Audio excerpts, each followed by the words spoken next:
And welcome into Hoopsville, everybody, on this Thursday evening, February 5th. I am your host, Dave McHugh. Got a lot to cover in Division III news, and we certainly are glad you joined us. If you want to interact with us, don't forget, Hoopsville at d3hoops.com is your email address. You can join us on Twitter at d3hoopsville, hashtag Hoopsville. You can also join us on Facebook at facebook.com/Hoopsville. Lots to talk about, certainly, in Division III basketball. Wednesday night, yet another night that you just don't want to play basketball if you are a favorite. It's just that simple. It was another crazy Wednesday night. And so that's certainly one thing to look at. But there's also other things to look at. For example, how about those Caltech men, huh? It's just one of those crazy things in Division III right now. And, they get the win over Redlands, much to my brother's chagrin, as it were. That was back on Tuesday, but on Wednesday, Augustana loses yet again. This time North Central beats them. Johns Hopkins has now beaten Franklin and Marshall to split the year for them. Franklin and Marshall taking their third loss of the season. Calvin actually swept Hope, which is pretty good considering Calvin lost to Alma, as we talked about on the last show. Randolph-Macon won again, but it's just been crazy on the women's side. So far, status quo. Nothing really jumping out off the table there. Landmark playoff berth clinched by Scranton, to no surprise, though a little bit of a struggle to do it. Stevenson women basketball have won their 15th straight to get themselves a conference berth as well. They've got a 3-game lead now with, 4 some odd games left to play. They pretty much almost wrapped up the number 1 seed in the MAC Commonwealth and plenty of other things. So this show tonight's going to be what we basically call a little bit under the radar, as it were. We're going to talk about teams that maybe are just flying a little under the radar or maybe not quite understood by everybody. That's what our conversation is going to be about. Our guests tonight include the now re-ranked number 23 Catholic University Cardinals men's basketball team. You'll remember Catholic was ranked at one point in the season, then fell out, or at least maybe I was ranking them and they weren't actually ranked and fell out. They are in the rankings at number 23. So we'll talk to their head coach, Steve Howes, coming up. We'll also talk to the other ranked team in our grouping tonight, number 23, Bethl, John Carroll women's basketball. Again, maybe flying a little bit under the radar in a very tight-knit or very, very difficult Great Lakes region, which has got the headlines from Hope and Calvin and Thomas More, of course, and DePaul. But there's a 3-way tie on top of the OAC, and number 23, John Carroll, is part of that 3-way tie. We'll talk to their head coach, Coach Marone, coming up on the show. Speaking of Bethl, as I misspoke a moment ago, Bethl is on the show. We'll talk about the Royals women's basketball team. They're flying a little bit under the radar. Apparently the team taking exception a bit to the fact that they were selected in the preseason number 4 to finish 4th in the conference. And we'll explain to you why basically their head coach told them a few weeks ago that the regular season was probably dead. What does that mean? It's not as cut and dry as I make it sound to be. His explanation for that is certainly intriguing. We'll also, by the way, get a Great Lakes report. Before we talk to John Carroll, we'll get a Great Lakes report from our good friend Lenny Reich. Explains why the Great Lakes is what it is and how he sees regional rankings maybe shaking out coming up next week when we see our first regional rankings of the season. Also, we'll talk to Lancaster Bible men's basketball coach, Coach Tagg. Talk to him about A, how the heck he got from Arizona to Lancaster, Pennsylvania. B, how well his team is playing the last 2 seasons since he came on board. And what the secret has been to their year and what their expectations are. Remember, that's a team that plays in the NAAC. If you don't know about the NEAC, the NEAC, you should, because Morrisville State made a run to the Elite Eight coming out of that conference in the last 2 years. Elite Eight last year and the year before that, certainly others. I think Sweet 16 for him. So we'll talk to him about their Chargers squad and playing technically in the East region. They are East region interview. And then it's our City of Salem School of the Week. Anna Maria. And apparently it doesn't matter how big a school you are or how often you make headlines, you know about Hoopsville. You'll find out from Coach Conrad coming up on the show. And at the end of the show, we thought it would be a little tighter of a show so we wouldn't go long. We will go into overtime, I can tell you that much. But at the end of the show, we'll ask Dave. You can ask me questions about your team, about your conference, about the landscape. I'll give you my opinion. It's not necessarily something you can go on for fact, but I'll give you my opinion. Also playing a little game tonight. There are 3 things that you are seeing on the show right now that will be altered during the show. 3 things. The first 3 people to get me those 3 things, and whether you say all 3 of them to me is fine, or you give me one of them, it's fine. Whoever tells me the first 3 will get a t-shirt from us, a Hoopsville t-shirt. The trick is, folks, you aren't going to know right now what has been altered. You have to be careful and watch the show to see what those 3 altered items are. But there are 3 specific items that will change on this show. In our background, in your foreground, however you want to call it, they will change during the show. And your challenge is to try and figure out what those 3 items are. That's all coming up here on the show. And I don't mean from the last show till now. I mean in this show, by the way. You can tweet those answers to us at D3Hoopsville using the hashtag Hoopsville. You can email those answers, hoopsville@d3hoops.com. You can Facebook them too if you want to. Facebook.com/Hoopsville is where you can find us. Certainly. So there's your little game of the night, as it were. Back to the landscape. Top 25, for example, on the men's side. Nothing really changed. Did Marietta pick up some votes? I got to double check. I want to double check before I just say that out loud. Yeah, Marietta picked up 2 first-place votes from St. Thomas.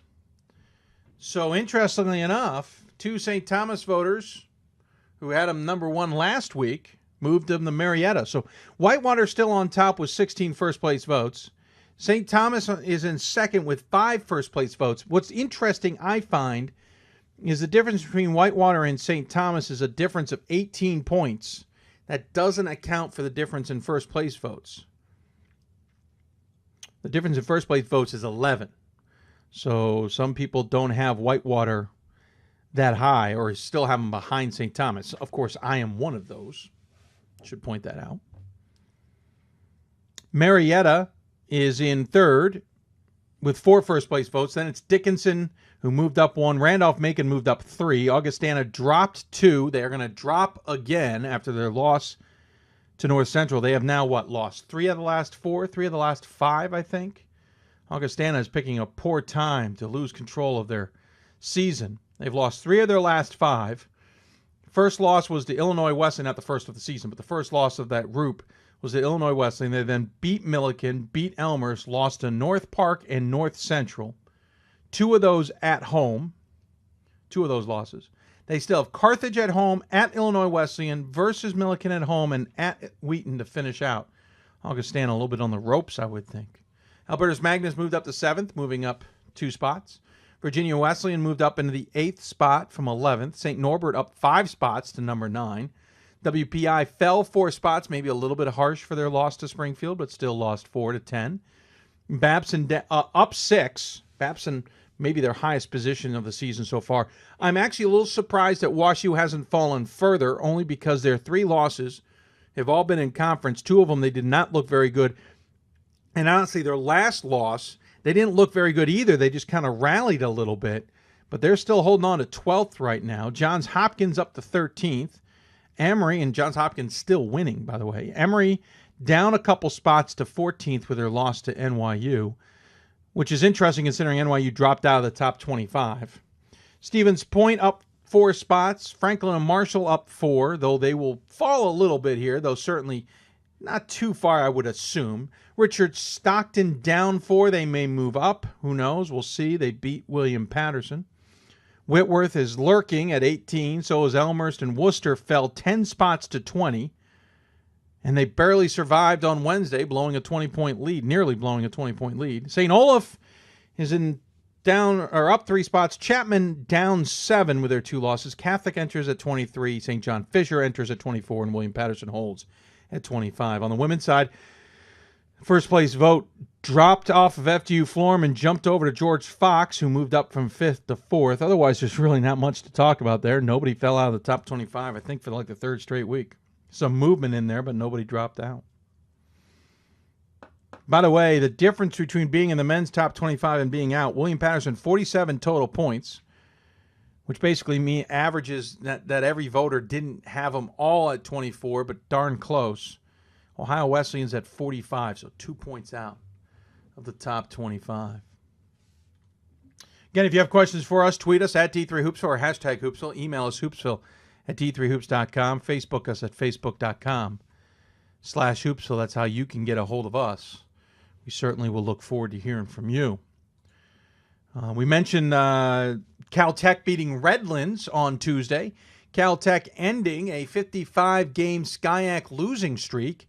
You'll remember the last time they won a SCIAC game was when they ended something like a 230-game overall losing streak. They beat Redlands. I watched the end of that game. Redlands got a beautiful look at the top of the key to tie the game with about 8.5 seconds left.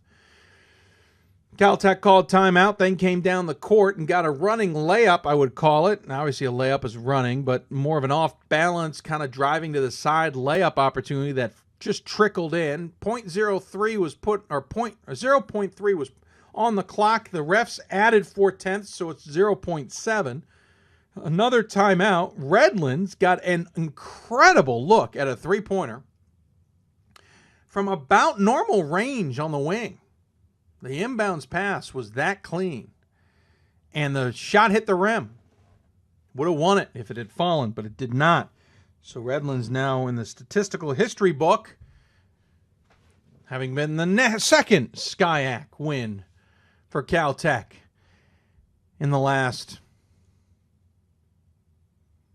5, 6, 7 years? My brother is a Redlands grad, if you maybe remember our interview with Claremont Mudd Scripps women's basketball coach. He was none too thrilled. But Caltech fans certainly happy about their big win. That's the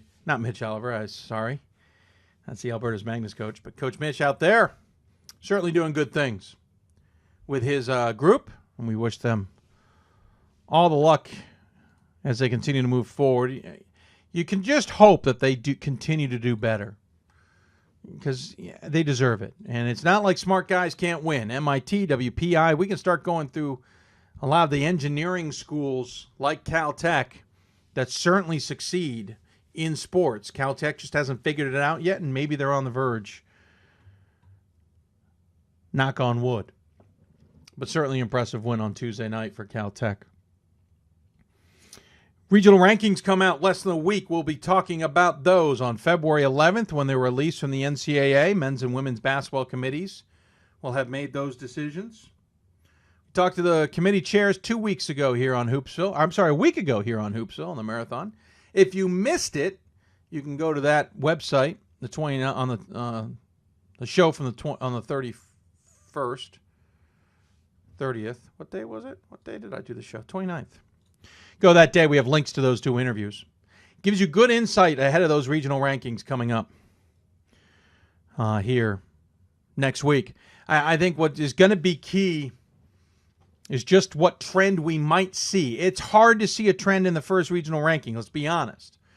But we're going to get an idea of WestOS versus win-loss and how those two are relating to each other. Not which one's necessarily weighing out, but how are they relating to each other. We'll also get a much better sense of things with other criteria. Now, remember, please, and we'll repeat this on Sunday, results versus regionally ranked opponents does not apply to the first regional rankings. It's pretty much impossible. So keep that in mind. Because basically you have to rank the teams first before you have results versus ranked teams. So they will rank the teams next week. They won't then go and re-rank after that. The results versus regionally ranked opponents will take place the following week. That will be the criteria that will officially turn on, as it were, at that point in time. Hey, we'll keep track of scores going around Division III tonight. I don't think there's a ton going on, but we'll keep an eye on things nonetheless. I know our good friend Ryan Scott's alma mater is playing tonight. Eastern Nazarene taking on Endicott College. And believe it or not, it's over. Eastern Nazarene falls to Endicott, 73-70. It's too bad because I thought Eastern Nazarene was going to pull that one off. Another team to keep an eye on is the Sage men's basketball team. We'll keep an eye on them, maybe even have them on a show sometime soon. Farmingdale State and Mount St. Mary taking place. That's all currently taking place. There's also some other games, and really not a lot on the men's schedule, to be honest. We'll keep track of some games out in the South, maybe, especially in women's basketball. There's a couple games of note in there, but nothing else really jumping out at us right now. Going to take a break. When we come back, we're going to talk to men's basketball coach Steve Howes at Catholic University. And, so on and so forth. If you have questions for us, tweet us at D3Hoopsville, hashtag Hoopsville, email us hoopsville at D3Hoops.com, Facebook us at Facebook.com/Hoopsville. By the way, great stories on the D3Hoops.com website, including giving up your basketball dream to go pro and anything else but sport. How a basketball player has decided, despite the fact he's got another year of eligibility and certainly could come back to college if he wanted to, he is going to take and make this his last year and move on in his professional world. How he's trying to make the most of that. It's a terrific story, well worth listening to, and we suggest you give it a try on the front page. But, of course, after Hoopsville is done. Don't forget, we're having a little game tonight. Watch the show carefully throughout. You will find 3 significant changes in the foreground or the background, wherever, but 3 significant changes. The first 3 to email or tweet us the correct answers will get a T-shirt from us. You can guess one of the items that you spot. You can guess 3 of the items. Actually, maybe we should make that more complicated. Maybe you have to guess all 3. You know what? Let's make it all 3. You have to guess all 3 items that are different, and we will give you a T-shirt. Hoopsville at D3Hoops.com is your email address, at D3Hoopsville, and hashtag Hoopsville is your Twitter account. When we come back, Catholic and men's basketball coach Steve Howes joins us, talks about his Cardinals squad. You're listening to Hoopsville, presented by D3Hoops.com and the National Association of Basketball Coaches. More Hoopsville right after this. We've got more schools than Division I, more fans than Division II, and more upsets than March Madness. There's 800 programs with over 11,000 games leading to 2 national championships. And we've been covering it all for over a decade. From Eastern to Occidental, from Puget Sound to Piedmont, from Southwestern to the University of New England, and from Hope to Calvin. Nobody covers Division III basketball like we do. We're at D3Hoops.com at www.D3Hoops.com. I know sports is important, but having the academic part along with it is a big plus. I've discovered in myself, a newfound ability to overcome adversity at all different angles. At a Division III school is really shaped around you developing yourself as a complete individual. The end result in my mind is you just become a very well-rounded person. Before I came into college, I didn't really think I'd be able to balance so much. It helps a lot that you have a family with your team that can guide you. With a D3 school, there's a lot of time for other opportunities. The coaches expect a lot of you during soccer, but after soccer, that's your own personal time to really find out who you are and other opportunities that you can pursue. By balancing all of my interests, basketball, my leadership skills, and academics, I'm able to better prioritize my life and to manage it.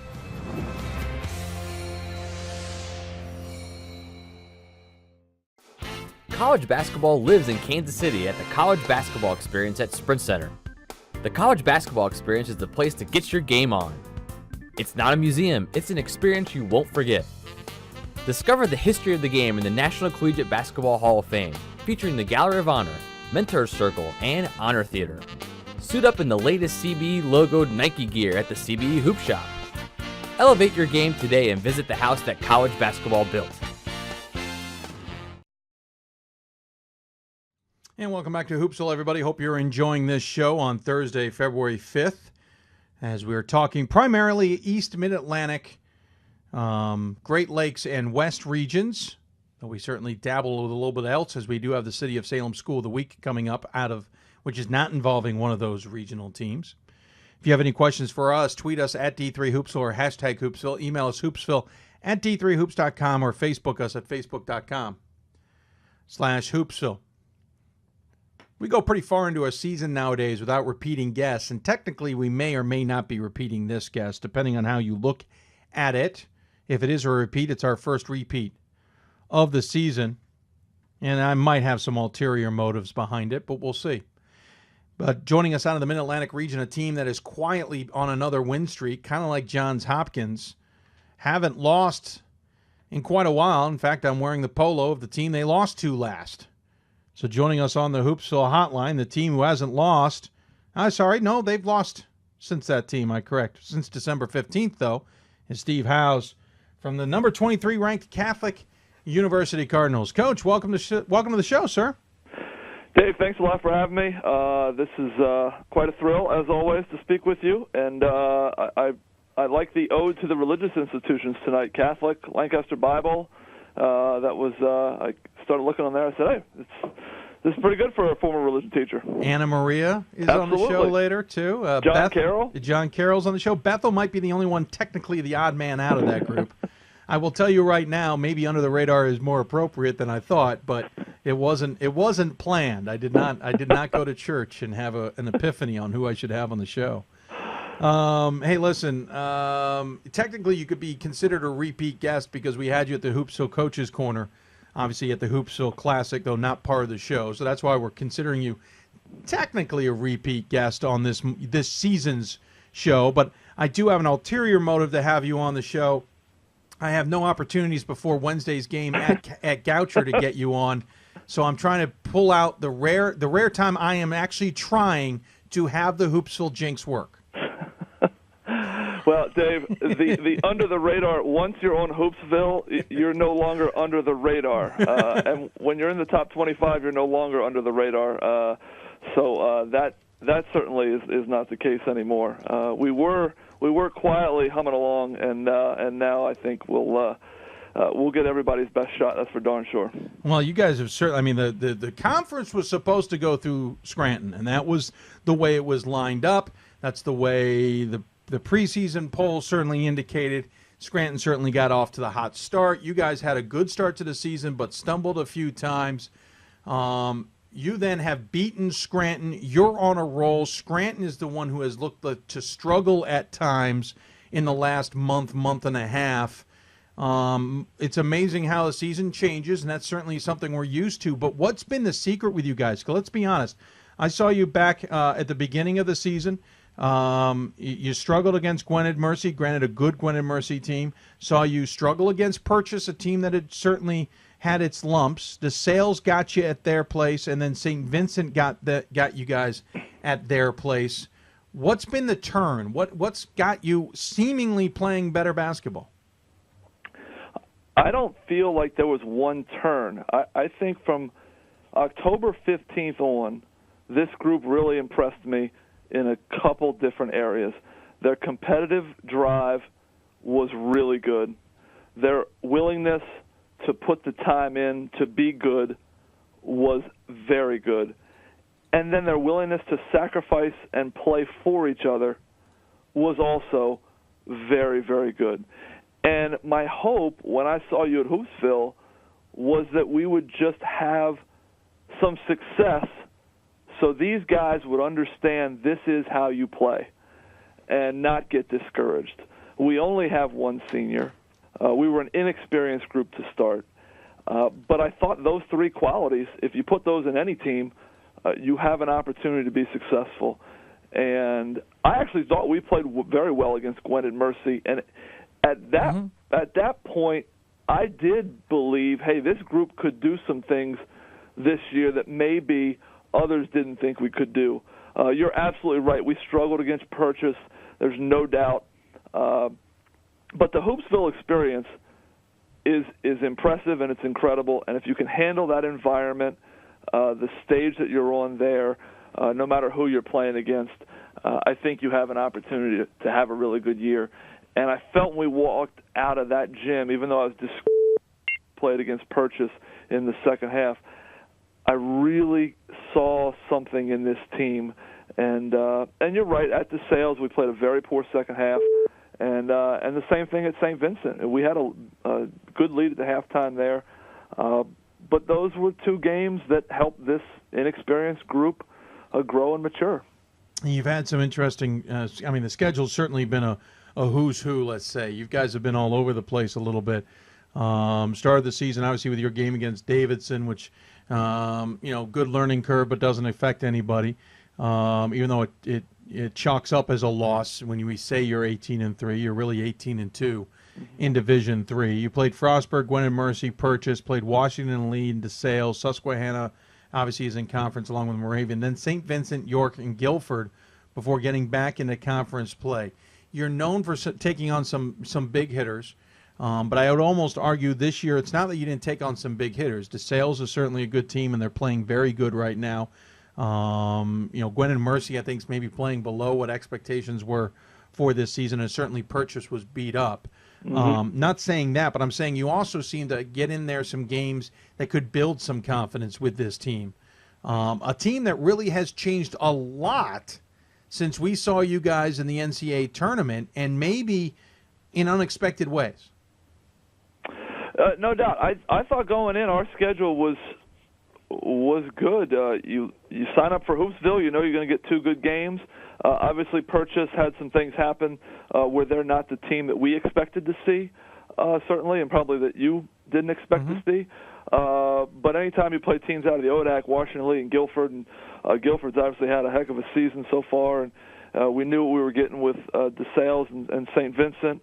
So we felt we would be tested early. Obviously, going to Frostburg, we played very well, and then you look back and they got Randolph-Macon early on, so you feel good about that one. Our group has just grown because they're willing to put the effort in practice. They're extremely coachable, very humble, and while we've had some learning curves, I still think we can get better here in February because this group will allow itself to be coached and will allow itself to be pushed. Talk about this conference briefly before we talk the makeup of this team.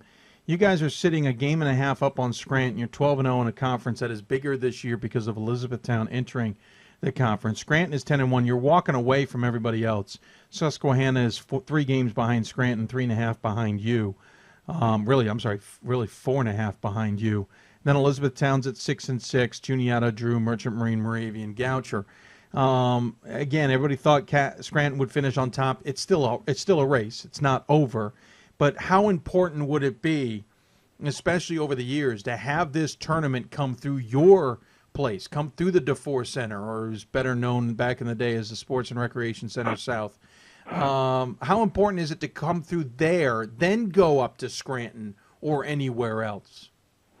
Absolutely. Anytime you can get home playoff games, that's a benefit. And if you're sleeping in your own bed and you're doing your normal routine, that's certainly the way you want it. So we've just looked at every game this year as a playoff game.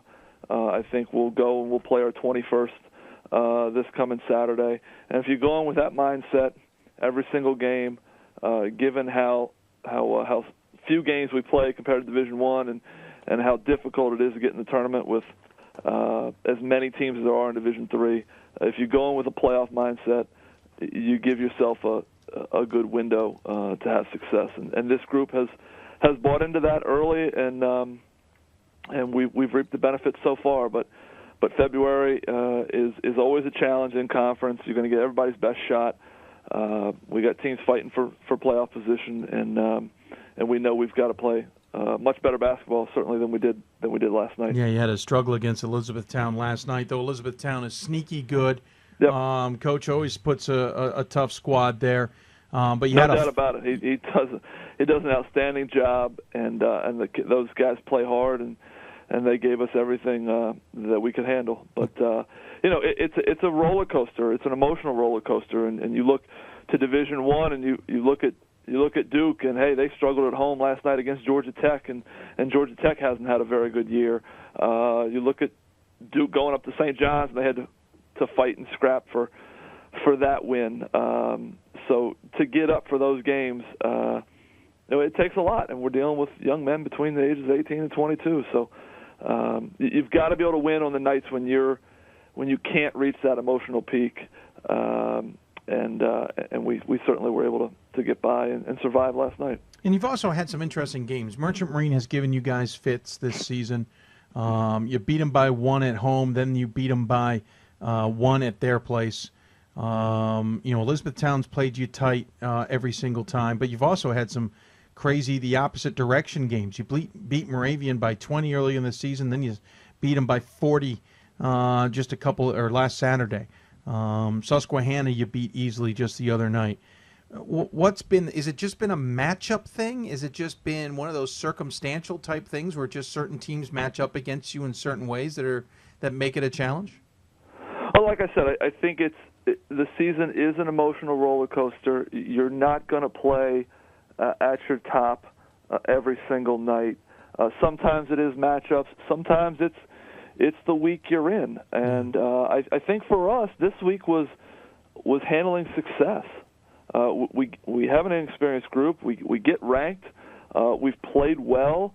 We played very well Saturday at Moravian. And so last night, hey, we didn't have our A game, but we still found a way to win. And in playoff tournament play, you need to be able to do that on those nights. And we were fortunate to do that. And Bryson Fonville came away with some huge plays, and Jay Howard did as well. What might be scary about this team is you don't have any seniors on it for the most part. You've got one senior in Shakir Evans, but everybody else is juniors and below. And I think a lot of people saw that writing on the wall, though you lost some players that maybe would have been a little bit more senior-laden this year. You're being led by guys, as you mentioned, in Fonville, who's putting up 16.5 points a game. You've got Jay Howard, who's a freshman, putting up 16.5 points a game. Kyle Fenord, who I call the offensive twin, scoring nearly 10 points a game. Well, Kevin Fenord is the defensive twin, in my opinion.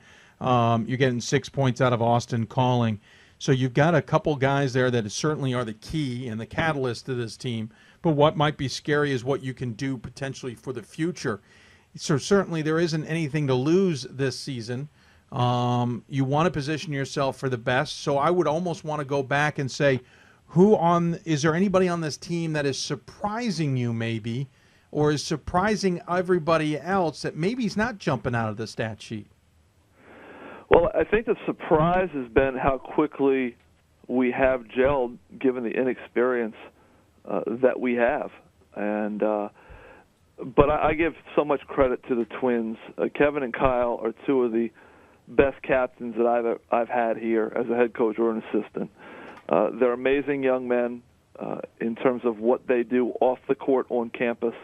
They are outstanding students, and on the court they're just competitive and driven, and have helped relay the family culture that we have here in the program, dating back to the time when Coach Lonigan was here and through my time.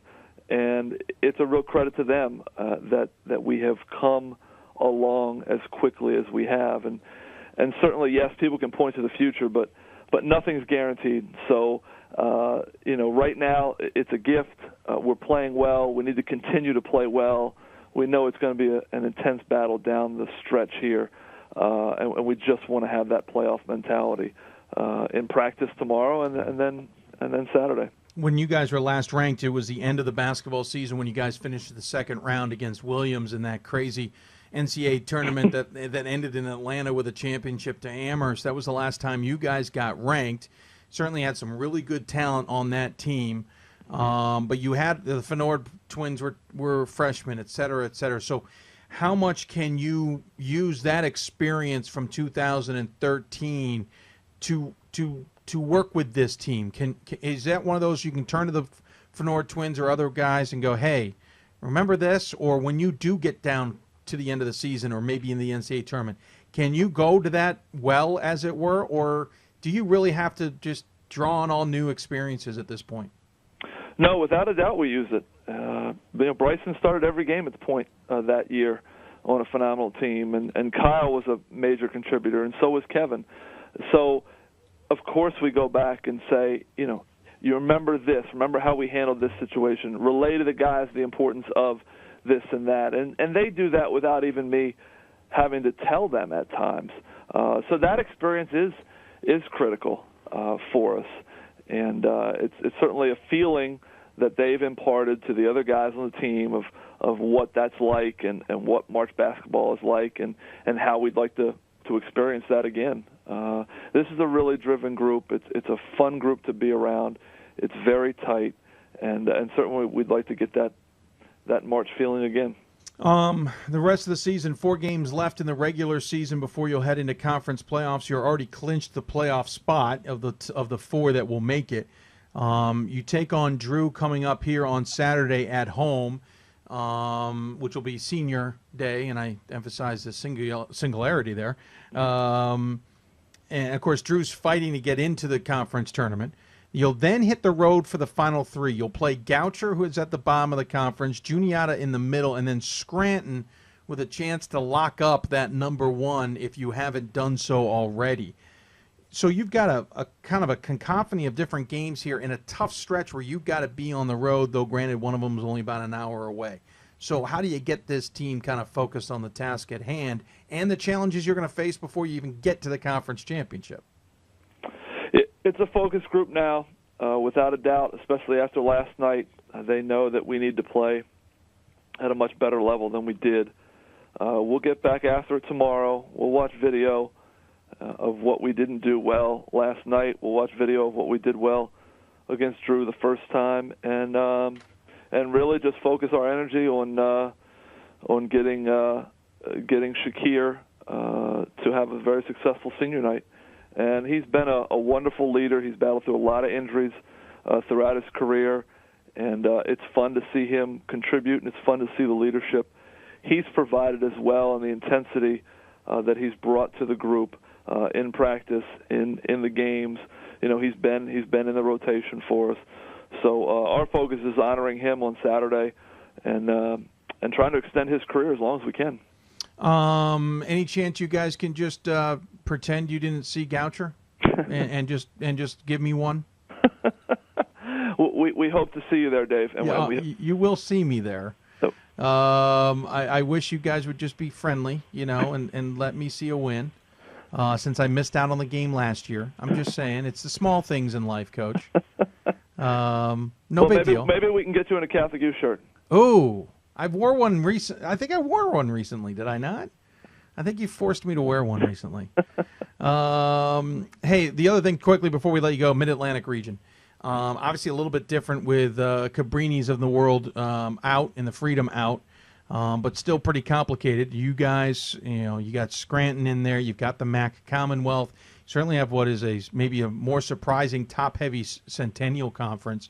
Certainly not expecting you to be able to break down exactly how the regional rankings are going to come out on next week, but how do you see maybe you guys slotting in? Well, Dave, I don't want to have to go to confession tomorrow, so I'm going to be completely honest. I have not looked at any of that, nor do I want to look at any of that. Sure. Some coaches may. I'm not good at math, so you start getting SOS numbers and all this stuff going on. It starts to blow my mind a little bit. So I'll just focus on what I can do. And I was always good at watching TV, so I'm in the right profession, so I can watch a lot of film, and we will on Drew.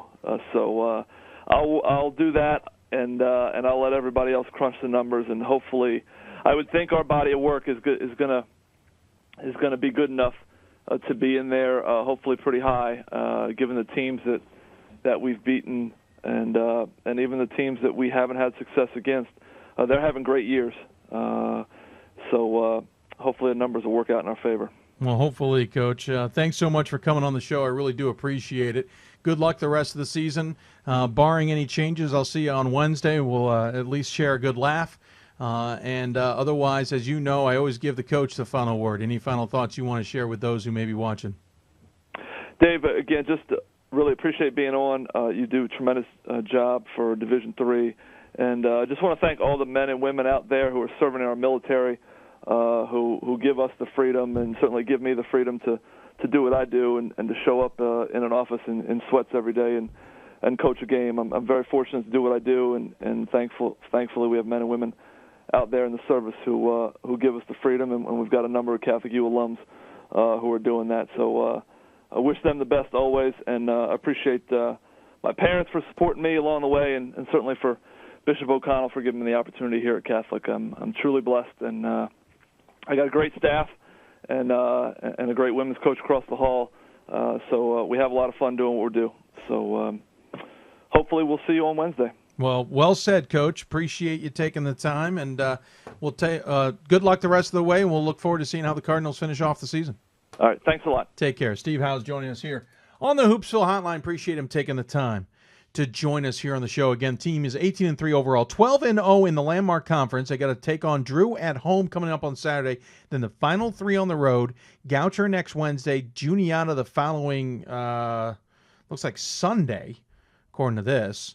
No, they've got the Saturday off, so they'll play them the following Tuesday, or something along those lines. I might have that wrong. And then Scranton. Oh, I see what it is. So it's Drew Saturday, then Goucher next Wednesday. They have the following Saturday off. Then they have on the 18th of Wednesday against Juniata and finish the season against Scranton. Goucher, Juniata, Scranton, all on the road. I forgot to also mention the Hoopsville fundraising campaign still ongoing. We're halfway to our goal. Our goal is important because it'll take care of some of the fees. We'll lose half of the fees that we get charged for running the campaign. But more importantly, it tells us how much you care about what we do. And we can go right past that goal if we want. So please, if you notice on our Twitter page and elsewhere, we will start pushing that campaign just a little bit harder here in the next few weeks. Feel free, if you feel like helping us, as we said last week on this show, help us cover Division III the way it deserves to be covered. We would certainly appreciate it. Going to take a break. When we come back, we'll jump into the Great Lakes region, talk to our regional reporter, Lenny Reich, and also talk to the women's coach at John Carroll, Coach Marone. That's all coming up here on Hoopsville. We also have Bethel's women's coach, Lancaster Bible's men's basketball coach, and Anna Maria's men's basketball coach. All coming up here on Hoopsville. You're listening to Hoopsville, presented by D3Hoops.com, the National Association of Basketball Coaches. Don't forget, at some point in this show, you're going to see 3 significant differences in the foreground or background. If you can email or tweet all 3 of those significant differences, we will get you a Hoopsville t-shirt. Email us, hoopsville at d3hoops.com, or tweet us at D3Hoopsville or hashtag Hoopsville. You're listening to Hoopsville. We'll be back with more of that show right after this.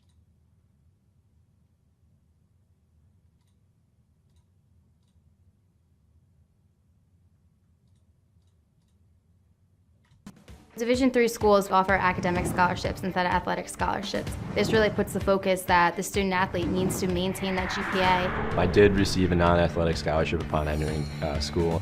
I got the presidential scholarship, which was huge for me. I think there's more opportunities for academic scholarships in Division III. A lot of people pick schools just based on the sport and don't get that experience. Being a Division III athlete and developing my leadership skills has definitely put my name out there and helped me get more recognition on campus, but more recognition nationwide. I did win the Jostens Trophy, which is based on leadership, academics, and then how well you do on the court. I'm also the Schwartz Scholar of my class. Schwartz Scholarship is basically a scholarship that is given to a student who's identified as a likely leader. At the end of the day, it won't matter how they play on the field, it will matter how they do in the classroom.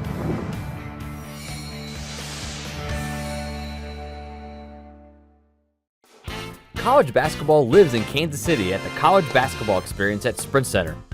The College Basketball Experience is the place to get your game on. It's not a museum, it's an experience you won't forget. Discover the history of the game in the National Collegiate Basketball Hall of Fame, featuring the Gallery of Honor, Mentor Circle, and Honor Theater.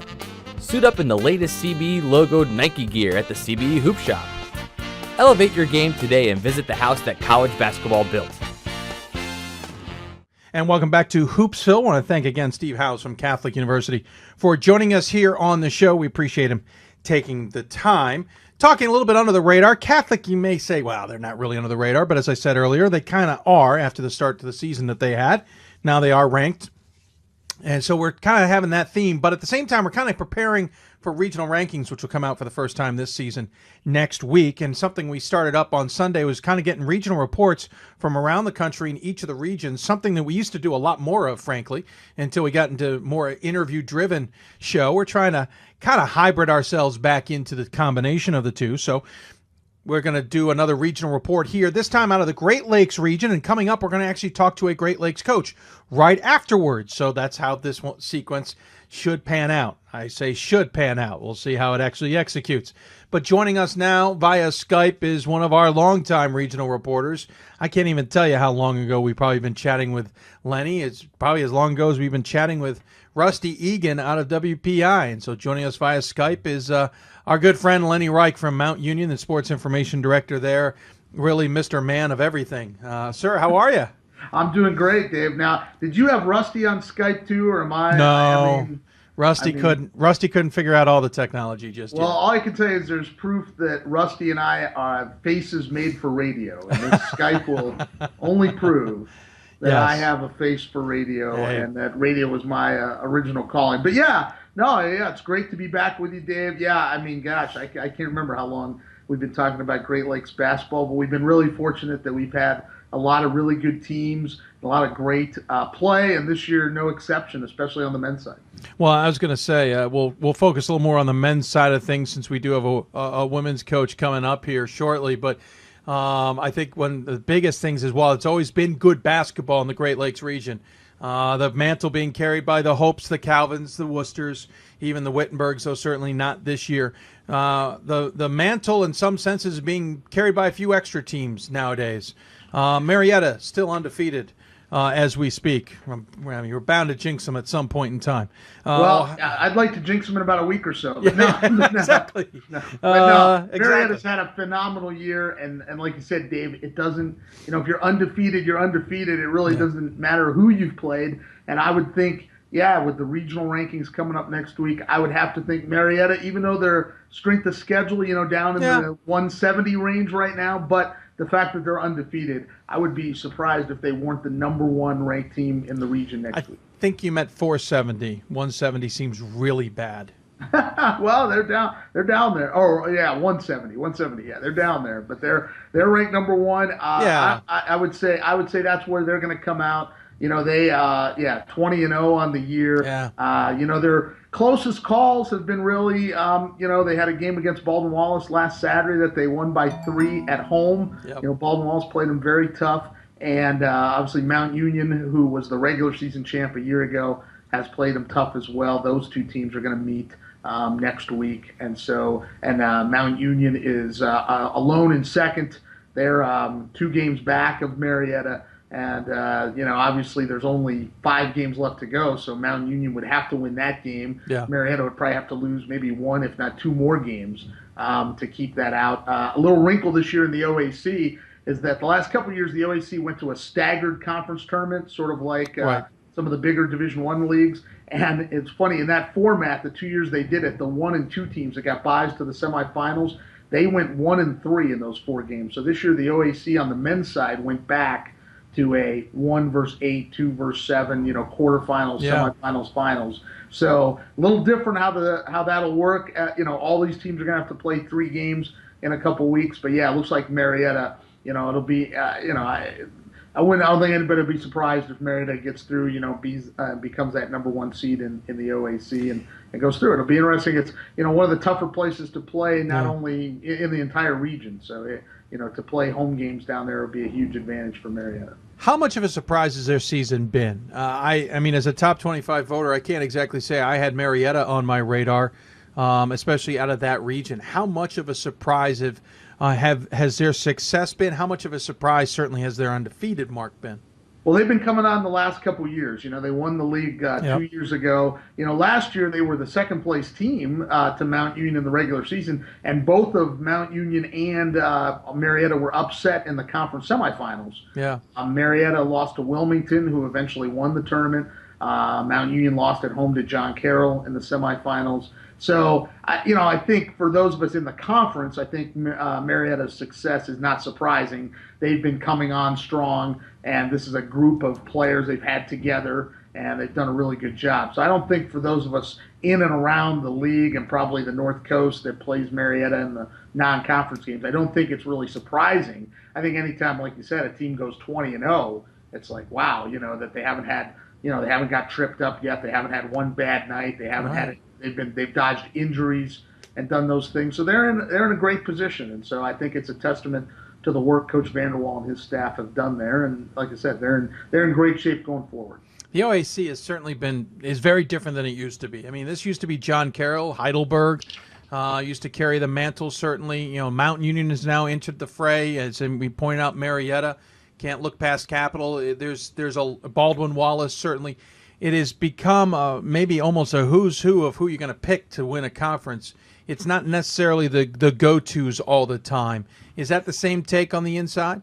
Yeah, well, last year, Wilmington won our conference tournament. They were the 5th place team in our league and won in the regular season and won the conference tournament. So I think even just in a couple of weeks when, Marietta would play, maybe even a Capital in a 1-8 game, or Mount Union would play Heidelberg in a 2-7 game. Those are matchups that during the regular season were close games. So I don't think anybody will be surprised if, it's very rare in the OAC that the semifinals are 1, 2, 3, 4. Usually there's somebody upsets the apple cart a little bit and makes it very interesting. And so it's very competitive. And I think it's one of the reasons, not that the OAC hasn't had a lot of great teams, but they really cannibalize themselves, and it keeps them from getting at-large consideration because a team, obviously this year's unique with Marietta with no losses, but, last year Mount Union won the conference with 3 losses in the conference and won the conference outright.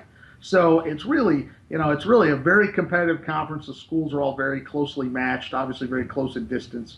And so it's really, an 18-game league schedule in the OAC really grinds on these teams. How much, before we go on to the other conferences quickly, how much, if you were to put your future glasses on, do you think this conference can get an at-large bid, not considering an upset of Marietta, so that Marietta would get that at-large bid? I'm talking about an Marietta winning a conference title and getting the AQ. How much do you think this conference is positioned to be able to get that at-large bid? Well, it's going to probably have to be, right now you've got, Mount Union is 15-5 overall, and John Carroll's 14-5. John Carroll only plays 24 regular season games instead of 25. Baldwin Wallace is 14-6 right now.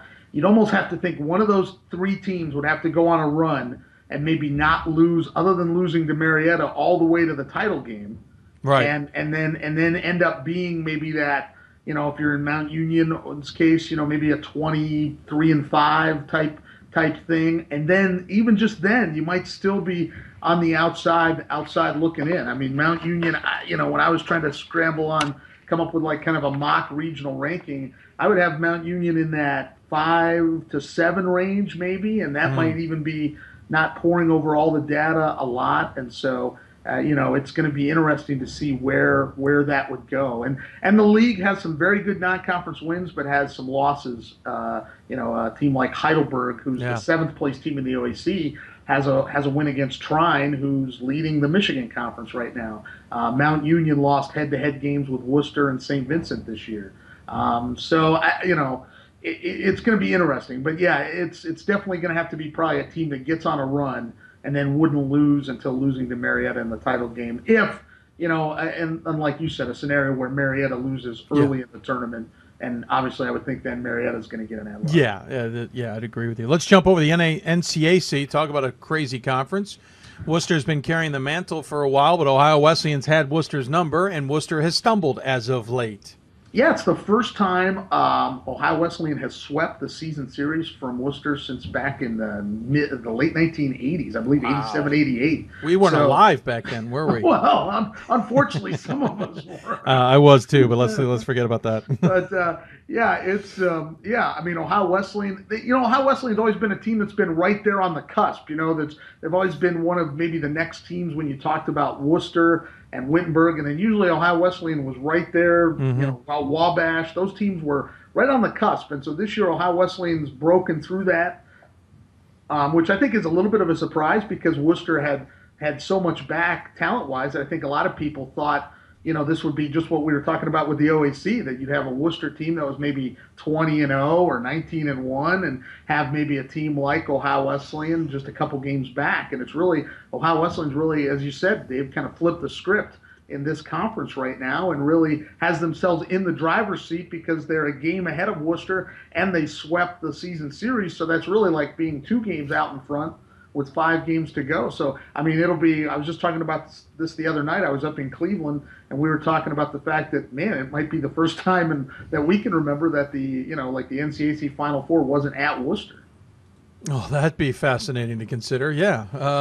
Certainly Steve Moore's squad stumbling at the wrong time. And Ohio Wesleyan, and Mike DeWitt's got a squad too that's had its stumbling blocks at some point. At one point, it couldn't win more than 2 games in a row during the middle stretch. They've obviously solved that problem, but improving there. But you think they're going to be kind of near the top of the regional rankings as well?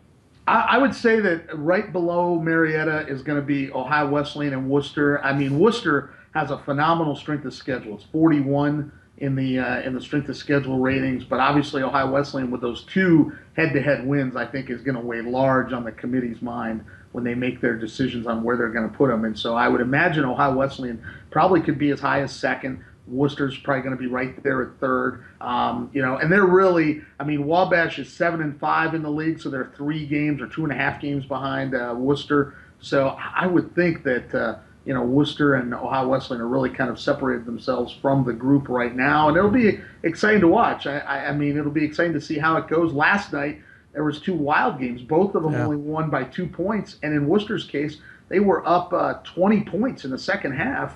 And Kenyon almost came back and got them. Worcester survived and won by 2 points.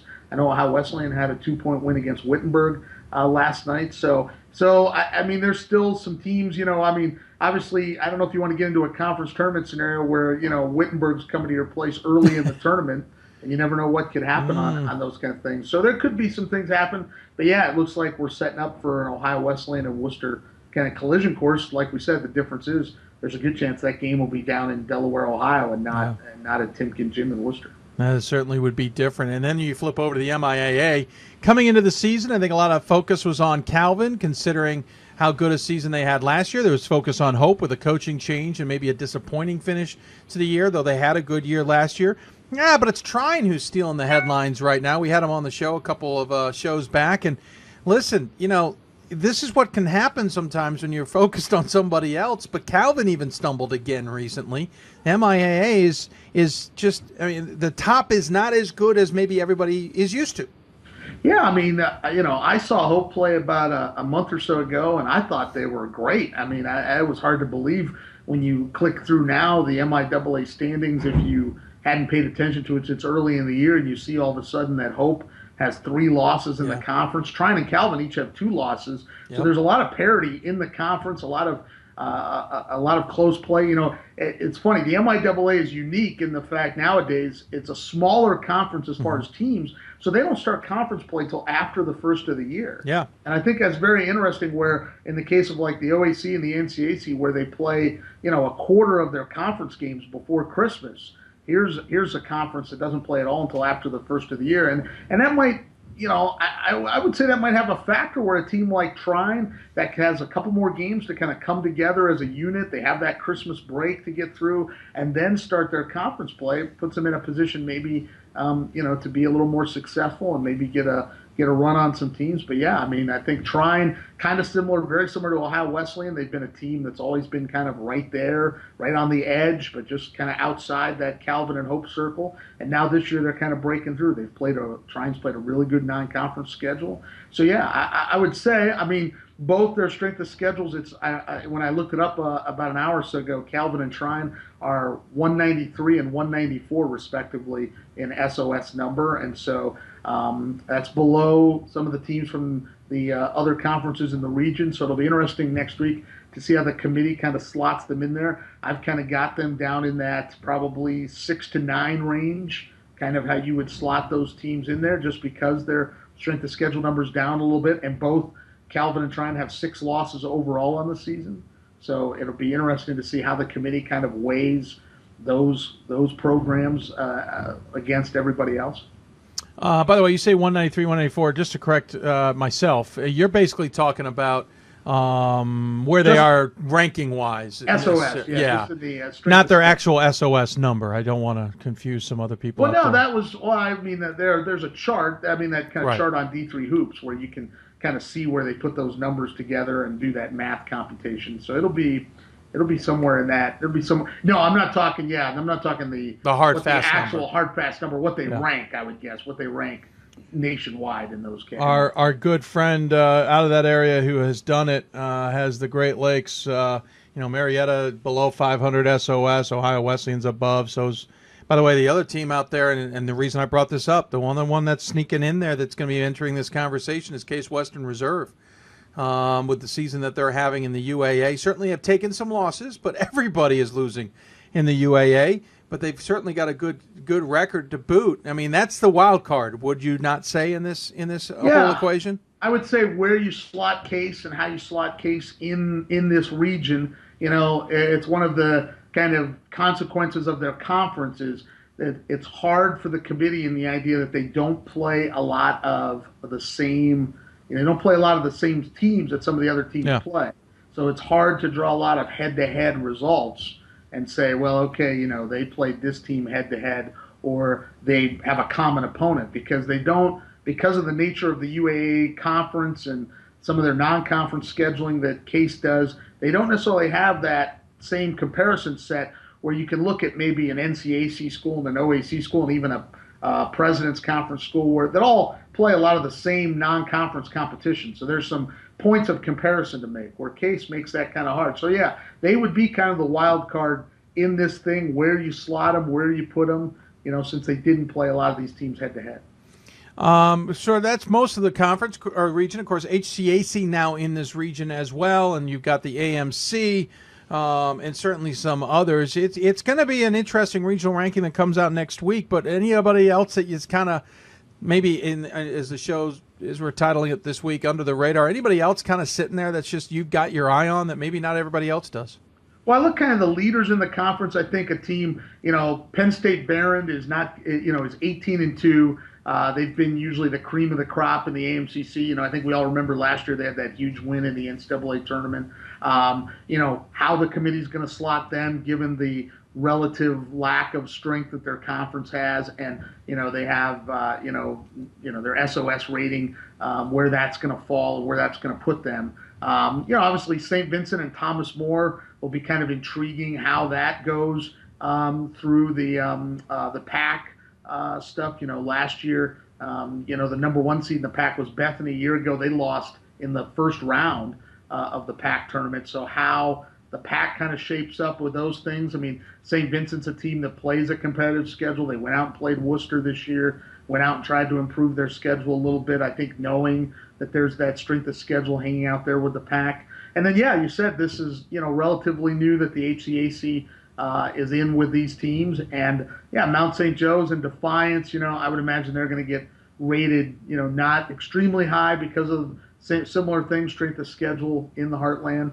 But, I mean, those are the leaders in those leagues. And so it'll be interesting. It's interesting to see, I think we're all kind of wait to see that first ranking that the committee puts out, because it kind of sets everything up kind of where you go from there going forward. Yeah, no, absolutely. And at least give you a sense of maybe where the thinking is moving forward as well.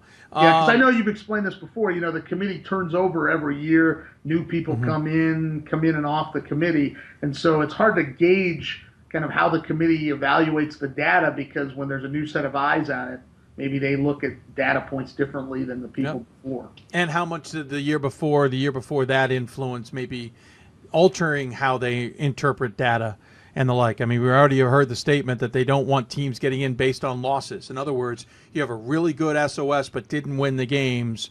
You don't want to necessarily reward you for having lost games, and thus get in as an at-large. Remember, Randolph got in because of its results versus regionally ranked opponents. And other teams have had that. They're trying to avoid that a little bit.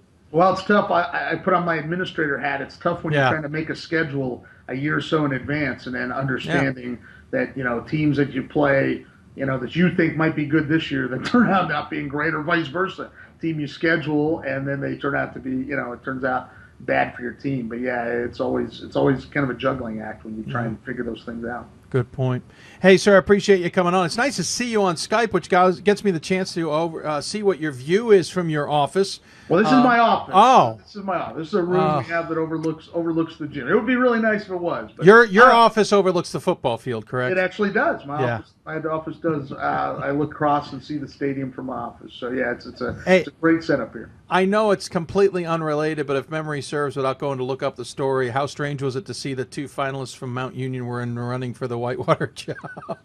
Well, I don't know about strange. I mean, I think obviously if you want somebody that has an appreciation for what the expectations are of that program, and the things you have to deal with, there's probably none more suited than people that have been a part of our program. So, they're both great guys, they're great coaches. I think I think it's a testament to our program and the program and the work that people have done in our program that another school would look, for coaches from our program. And we have such a great group of coaches, especially even now at the Division I level, Mount Union coaches that are working everywhere, guys in the NFL and things. And so we're really proud of what we call our fleet of coaches that are out there doing things. And then, we're proud of this basketball program too, and we're hoping that, our coach Mike Feuline, who's only been around for a couple of years, we hope he's here long enough where he has a long fleet of alums and coaches that go out and do great things as well. I get to see Karis, father and son, you are dead to me. Well, how about that? Well, the one story that people didn't pick up on is not only did one of the candidates go to Mount Union, one of the candidates is actually related to the Karis family. It's true. That's so true. It would have been Christmas dinners. Awkward. A little interesting after that. But so I saw you beat us in the championship game. You're not invited over anymore. Either way, yeah. But no, it's great, and it's great. I think it's a great program, and they've done a super job up there, and I mean it's something that may never be repeated. No. These two programs kind of running parallel to each other at this time, and it's incredible, and obviously for people like me, it's just a thrill to be a small part of the whole thing. No, well, you're more than a small part, sir. Congratulations on joining me on the show via Skype. I want to thank you so much. Any final thoughts before we let you go? Well, yeah, the biggest accomplishment is I got all this technology to actually work. But no, I think it's great. I think we're setting up for an exciting end of the season. It's great to see, like you said, it's great to see some newer names or different names in the mix at the top at this time of the year that maybe we haven't seen in the past. And I think it's going to make for a great finish and keep all of us warm here as we're freezing up here up in the north. So. Yeah, exactly. Well, I thank you for joining me, sir, and I'm sure we'll get you on before the end of the season. Thanks, man. Appreciate it. Thanks to Lenny for his thoughts, certainly on the men's side, primarily the Great Lakes region. We're now joined on the Hoopsville hotline by Kelly Marone, head coach of the number 23 John Carroll women's basketball team, because, Coach, we wanted to get the women's perspective on things today. First and foremost, terrific season, 18-2 overall, 11-2 in the conference. You got to be thrilled with how this team is playing. Absolutely. They're playing hard and finding ways to win, so I'm a happy coach. I'm sure you are. Granted, a couple games ago, a bit of a stumble a week ago against Heidelberg. The earlier loss was on the road at Ohio Northern back in December 6th. Both games close. You lost. Your 2 losses are by an average of 3 points, 6 points total. Otherwise, you've been rolling through this conference so far this season. Has there been any particular key? Has there been any particular item about this team that's been so successful this year? Well, I don't know that rolling through the conference is the term I would use, because the OAC it's a battle every night, and that's what makes it fun. But I think we just have really gritty seniors, and they take care of the culture, and they really bust their butts. Defensively, they take that side of the ball and have made it their identity, and I think that's what's keeping them successful. Yeah, I shouldn't say rolling along. I just mean obviously with a good record. We should also point out, though, you're in a battle for first place, so we'll get to that in a minute. But you have had close games. You've also had games well in hand. You guys bounced back from that loss on the road against Heidelberg with 2 wins at home. Ohio Northern 63-49, and then Otterbein 81-67. So you do guys, obviously have the capabilities of putting distance on some teams while at the same time kind of earning the hard-fought victories. It's probably not hard to motivate a team when you're 18-2, certainly. But what is it like to get a team to bounce back from a loss to Heidelberg, or earlier on the season to get them to bounce back against Ohio Northern? Granted, you had about a week between games there to kind of stir the fires, as it were. Games happen. You're going to win some, you're going to lose some. I don't think that anybody intends on going through a season with the expectations of being perfect. Would that be ideal? Certainly. But it's just about teaching moments. And, the number 3 has haunted us. We lost to Ohio Northern before this year by 3 in the last game. Mm-hmm. And then, of course, the Heidelberg loss by 3. But, it's just moving on and learning from that practice or that game, and knowing that there's another day to fight, and doing the absolute best you can and being the best version of yourself, and each day to get better. So, losses happen, especially on the road, definitely in the conference, and we just try to stay focused on the things that have kept us being successful. Obviously, the conference has been your biggest test, as the 2 losses that you've had on the season have come in conference, 7-0. Out of conference. You are in a battle for first place with Baldwin Wallace and Ohio Northern. All 3 teams, including yourselves, tied at 11-2. Baldwin Wallace is 16-4 overall.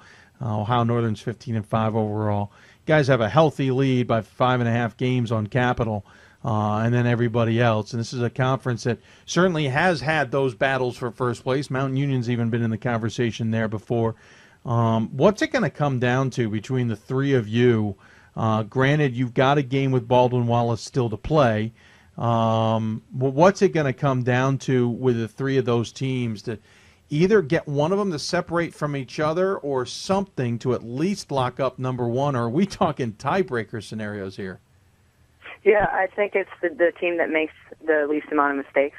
You always want to be in control of your own destiny, and we don't put any more emphasis on one team over another or one game over another. We haven't done that all year long, but obviously towards the end of conference play, we have 5 games left. You just have to take care of business, and it's one game at a time, and as few mistakes as you can make.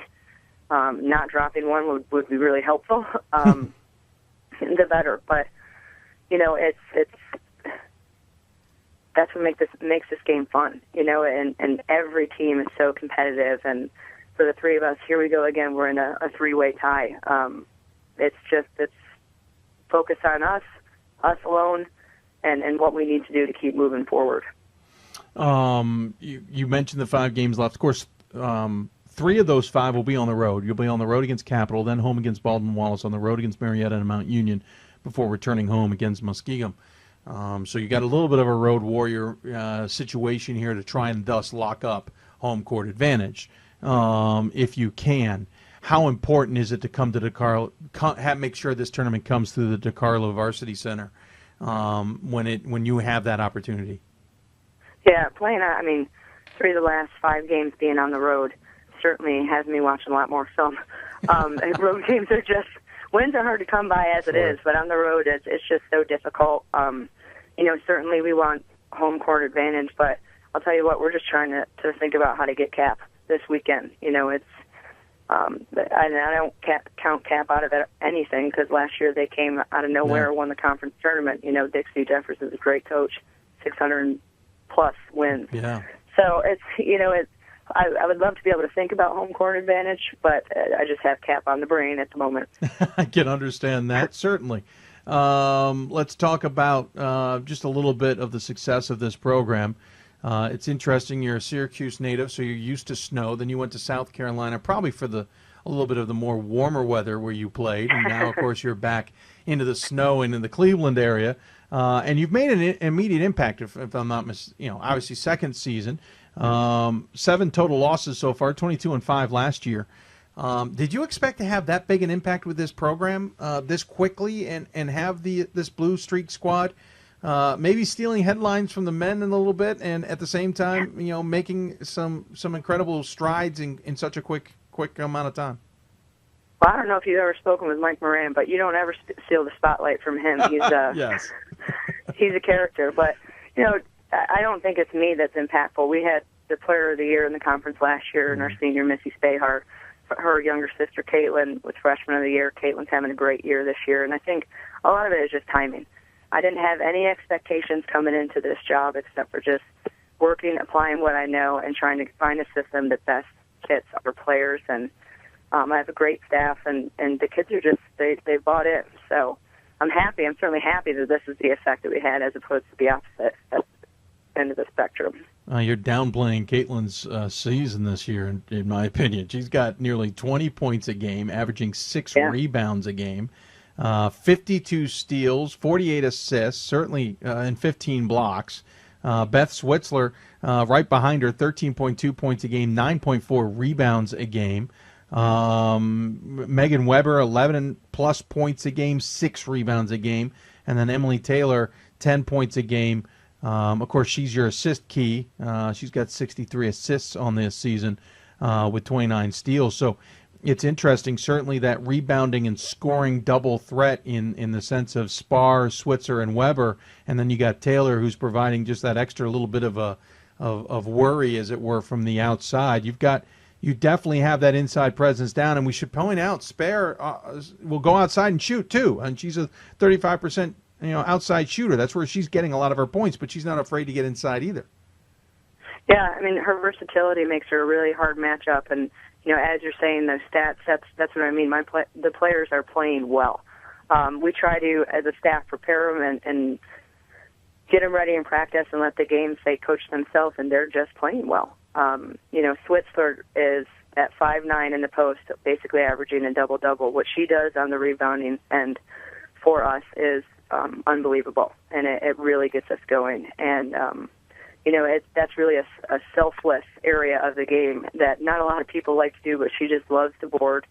Obviously, Caitlin can score, Weber can score, M. Taylor can go off, and that's what's making us successful. Is teams are having to pick who to guard, and we've had different players step up in different games. When you see 19, 13, 10, 10, 10 across the board with points, we're a tough matchup defensively.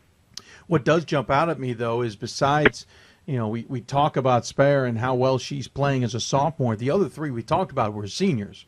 So certainly this is one of those key situations where you've got the right mix at the right time for this squad. Does that come with the, you know what, we want to take advantage of it? This is the year to take advantage of it before we lose 3 very good, talented players? I think it's always like that. You're always looking at your seniors to lead, and you never want to lose any of them. But such is life. I think Kate coming into her sophomore year, playing well, the addition of Shmoo as a freshman, Kearney, they're playing well, impactful minutes inside, and Shmoo on the ball.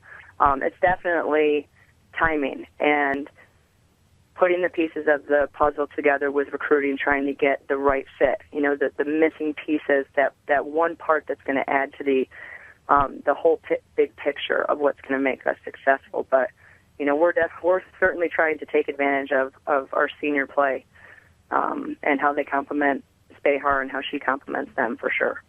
Again, you guys are undefeated at home this season, and certainly that is something you want to hang your hat on. And that's why we talk about the importance of winning the conference championship. Of course, last year, making the NCAA tournament, beating Texas Lutheran in the first round before running into a buzzsaw named Thomas More and Sydney Moss, losing that game, unfortunately, 120-86.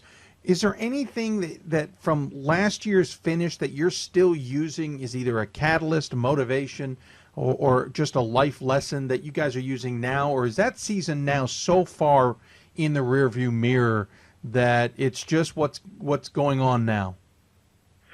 I think that going to the NCAA for the first time as a player, you don't know what to expect, and you don't know how grand of a stage that is, or if you're missing anything because you've never been a part of it. Sure. And I think our kids that are returning from that last year's team liked being on that stage, and they see how good the basketball is, and they want to be a part of it. And I don't know that was necessarily in their vision when initially coming at John Carroll, because they just wanted to play. There wasn't this big picture in mind, and they like winning, and they want to keep playing, and they like postseason. They found that out. If we're carrying anything with us, they're carrying that. They want to get back to the tournament. I know you're somewhat new to the region, as it were, but you certainly know it well. You ran into Thomas More last year. That certainly gave you an idea. You got Hope and Calvin in this region. Of course, the three teams in this conference are certainly at the top of the region, in the conversation at least, in the likes of yourselves, again, Baldwin Wallace and Ohio Northern.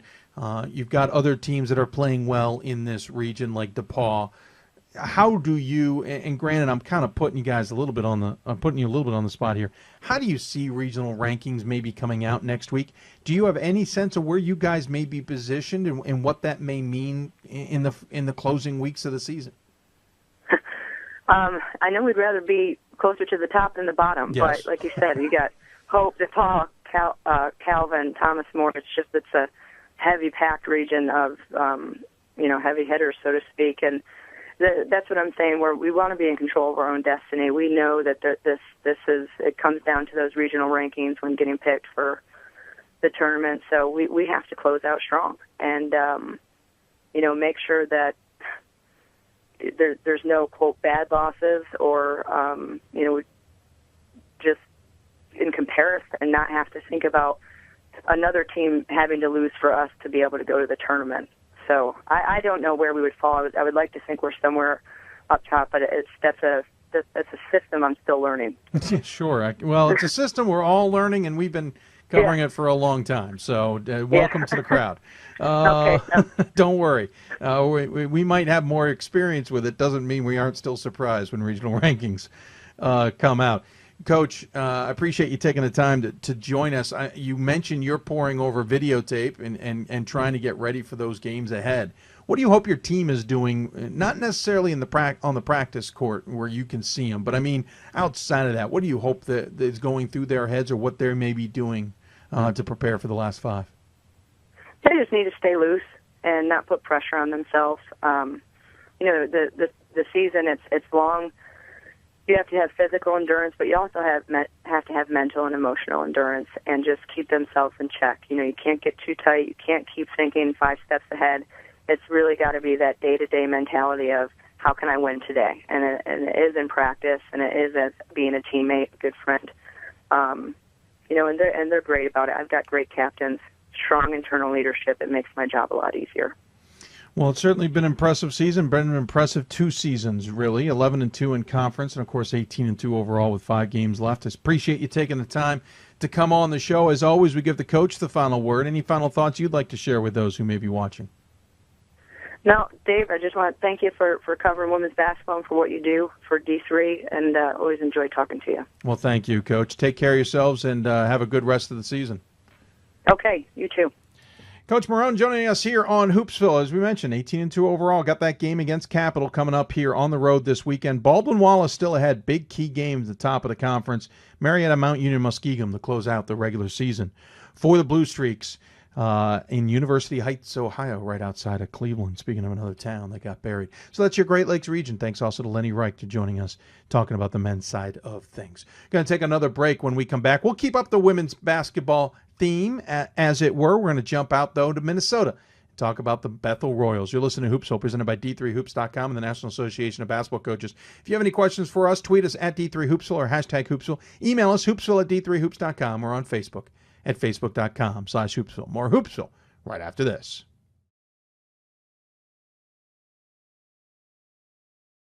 We've got more schools than Division I, more fans than Division II, and more upsets than March Madness. There's 800 programs with over 11,000 games leading to 2 national championships. And we've been covering it all for over a decade. From Eastern to Occidental, from Puget Sound to Piedmont, from Southwestern to the University of New England, and from Hope to Calvin. Nobody covers Division III basketball like we do. We're at D3Hoops.com at www.D3Hoops.com. I used to never really talk. Ever. I was scared and shy. It was hard to look at people's faces. I was afraid if I said something wrong, everyone would laugh at me. But then I started to play golf with Special Olympics. I made friends and won lots of gold medals. But I learned more than just playing golf. Special Olympics helped me to find my voice.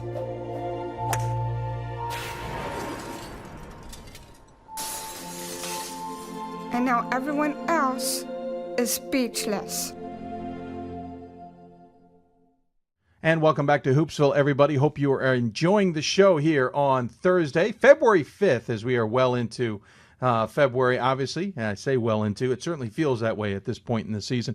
Talking across the country, as it were, and one of those, trying to talk to teams that maybe we either don't get a chance to talk to or just hiding under the radar, let's say. One of those teams coming out of the MIAC in women's basketball. I got to do this over again. Coach, I know you have a nickname, but how do you actually say your first name so I can do it properly and then get to your shortened name? Yeah, a last name, though. Herb Brexmeyer. Herb Brexmeyer. And then your coach, Herbie, right? Herb Brexmeyer. Okay, let me do that again, and we'll get that. At least I want to say it right the first time, and then we'll go from there. 3, 2, 1. And welcome back to Hoopsville, everybody, here on Thursday, February 5th. I wanted to say January. We've gone past that point. If you have any questions for us, you can always tweet us at D3Hoopsville or hashtag Hoopsville. You can also email us, hoopsville@d3hoops.com, or join us on Facebook at facebook.com/Hoopsville.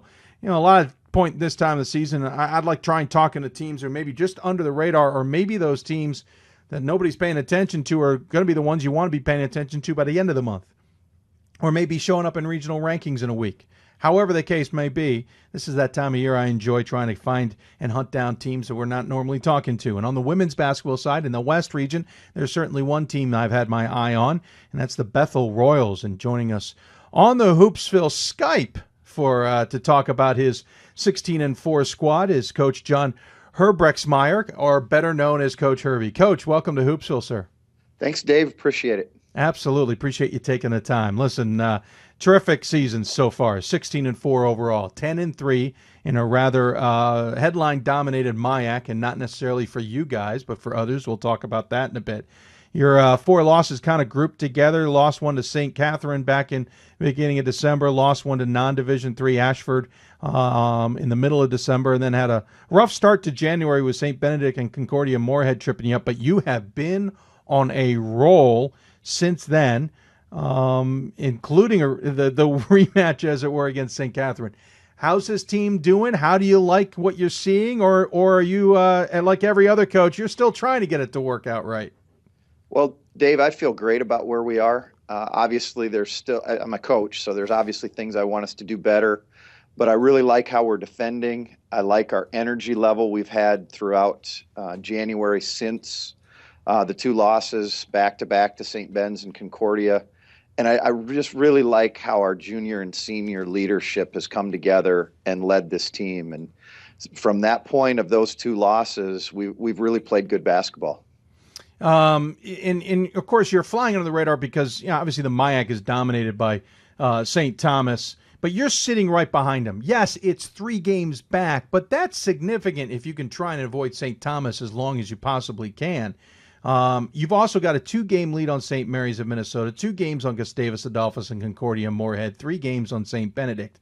If anything, you seem to be positioned well for this point in the season. We feel great about where we are. Obviously, last Saturday, the rematch with St. Mary's was big for us to get a 24-point win over them at home and tie up the head-to-head tiebreaker in conference was really big. Coming up this Saturday, a rematch with St. Ben's, who beat us the first time around, will be big. But we feel great about where we are. We're positioned well to get a good high seed in the MIAC playoffs and put ourselves in position to make a postseason run. Last year I was talking to St. Thomas, certainly. I was also talking to St. Mary's, and that was kind of the makeup of the conference. You guys have entered that fray and certainly changed the equation, as it were, a little bit. Is it created a bit of buzz on campus? Because the men's team's playing pretty well as well. Yeah, Saturday we had a great crowd here for our St. Mary's game. It was a men's-women's doubleheader. Gym was, packed in the lower level.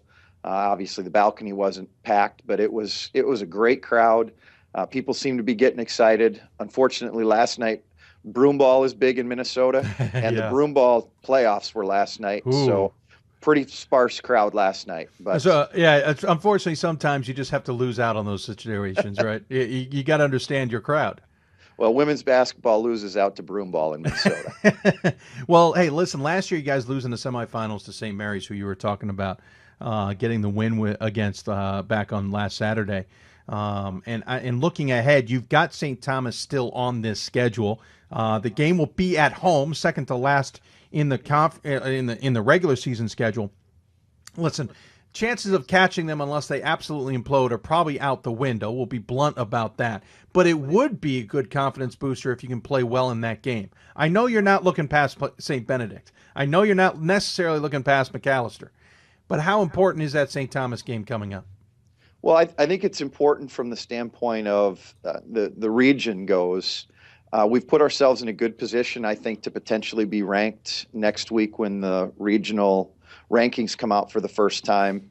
And I think that game will be a really good barometer game to see, where do we rank against one of the clearly top two teams in the region.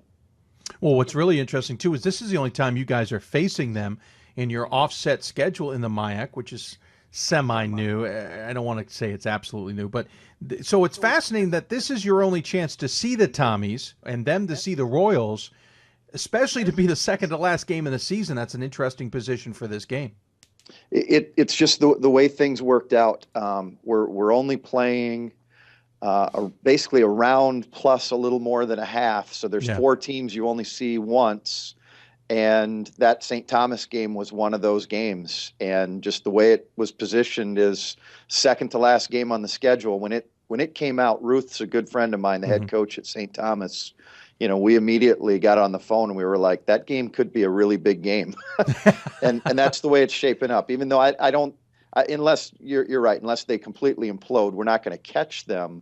But we feel like that can be a good game to kind of see where we're at going into the MIAC playoffs. So, talking to Coach Herbie here of Bethl, the women's team certainly having a good season. We'll quickly touch on the region here before I want to talk about your team. You talk about St. Thomas being one of the top two. Your region, of course, has the Northwest Conference in it. George Fox is certainly playing well. You never know about Lewis and Clark, though certainly coaching change there. But Puget Sound and Whitworth's playing and having a good season. You got the Skyac, and Claremont Mudd Scripps is certainly having a terrific season this year. That takes away nothing from anybody else in the region. It's an interesting setup. You've served as a RAC member before. Not trying to get you to read the tea leaves necessarily, but from your vantage point, how fascinating could next week's regional rankings be? Well, Dave, I see it working out this way. You've got the clear top two of St. Thomas and George Fox, who neither one have a loss. When I look at George Fox's strength of schedule, in the 600s, they'll probably end up number one because of that SOS. And then you've got St. Thomas. Probably right behind them, you've got Whitworth, who's only got one loss to a Division III in region. And then Puget Sound, the third team from that league. Unfortunately for the MIAC, both Concordia and St. Ben's went out there and played and lost on their home floor. So I look at them probably at 4. And then I think there's a large group of us from 5 through 8, including, Claremont from the Skyac, a couple teams from Iowa, ourselves, St. Mary's. You got to look at all of those teams, and then I think it's pretty messy from 4 through 8.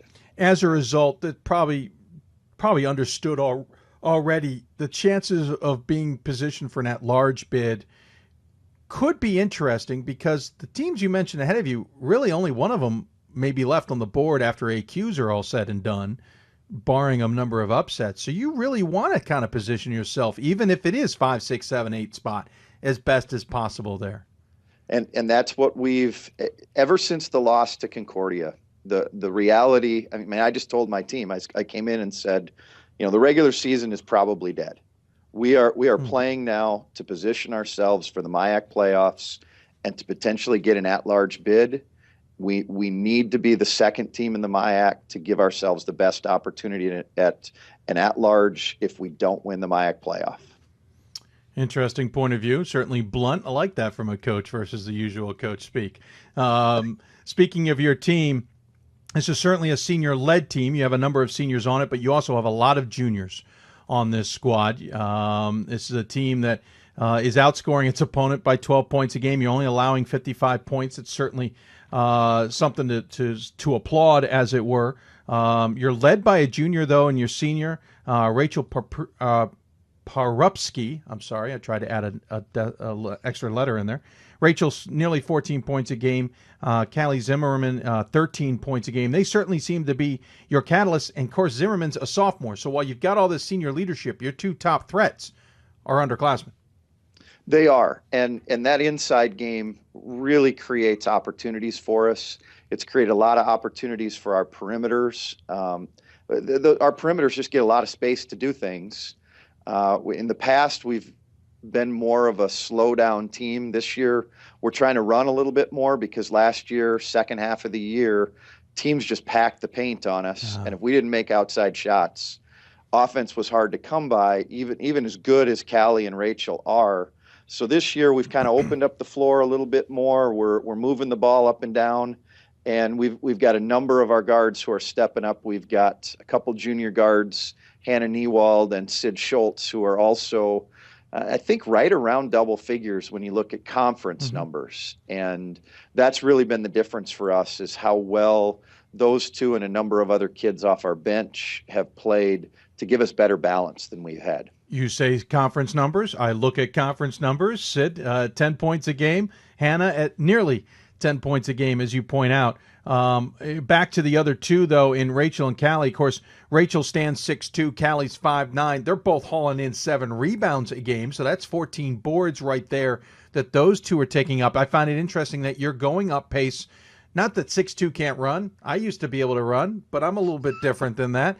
You don't normally see teams that got inside presence take up the pace. They do want to kind of run it through the middle. You're saying, that doesn't work. Well, everybody's so in tune to Rachel that if we try and feed her just in a traditional half-court set, it becomes almost impossible to get her enough touches. So we've talked to her about, she does move incredibly well for 6'2". She's one of the top 5 shot blockers in the country, so her mobility is really good. We've just asked her to run more. We've asked her to move in and out of the paint. She actually, David, she has 3-point range, and we haven't unleashed that yet, but at some point in time here before the end of the season, we may start seeing her face up at the top of the key and shoot some threes. Oh, Coach Ruth.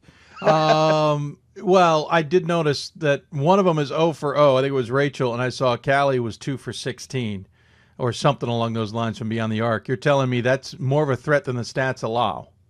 Much more. Interesting. That could change things just a little bit, to be sure. You talk about the season being dead. I want to circle back on that because I just had a thought about that. At the same time as the season maybe being dead, you don't want to not give up that lead in the conference necessarily. So how do you mix telling the team, listen, we got to go out there and win the AQ and position ourselves the best way possible, while also saying, okay, we also want to make sure we're positioned so this regular season hasn't, you know what I'm trying to get at? Yeah. How do you balance that with the team?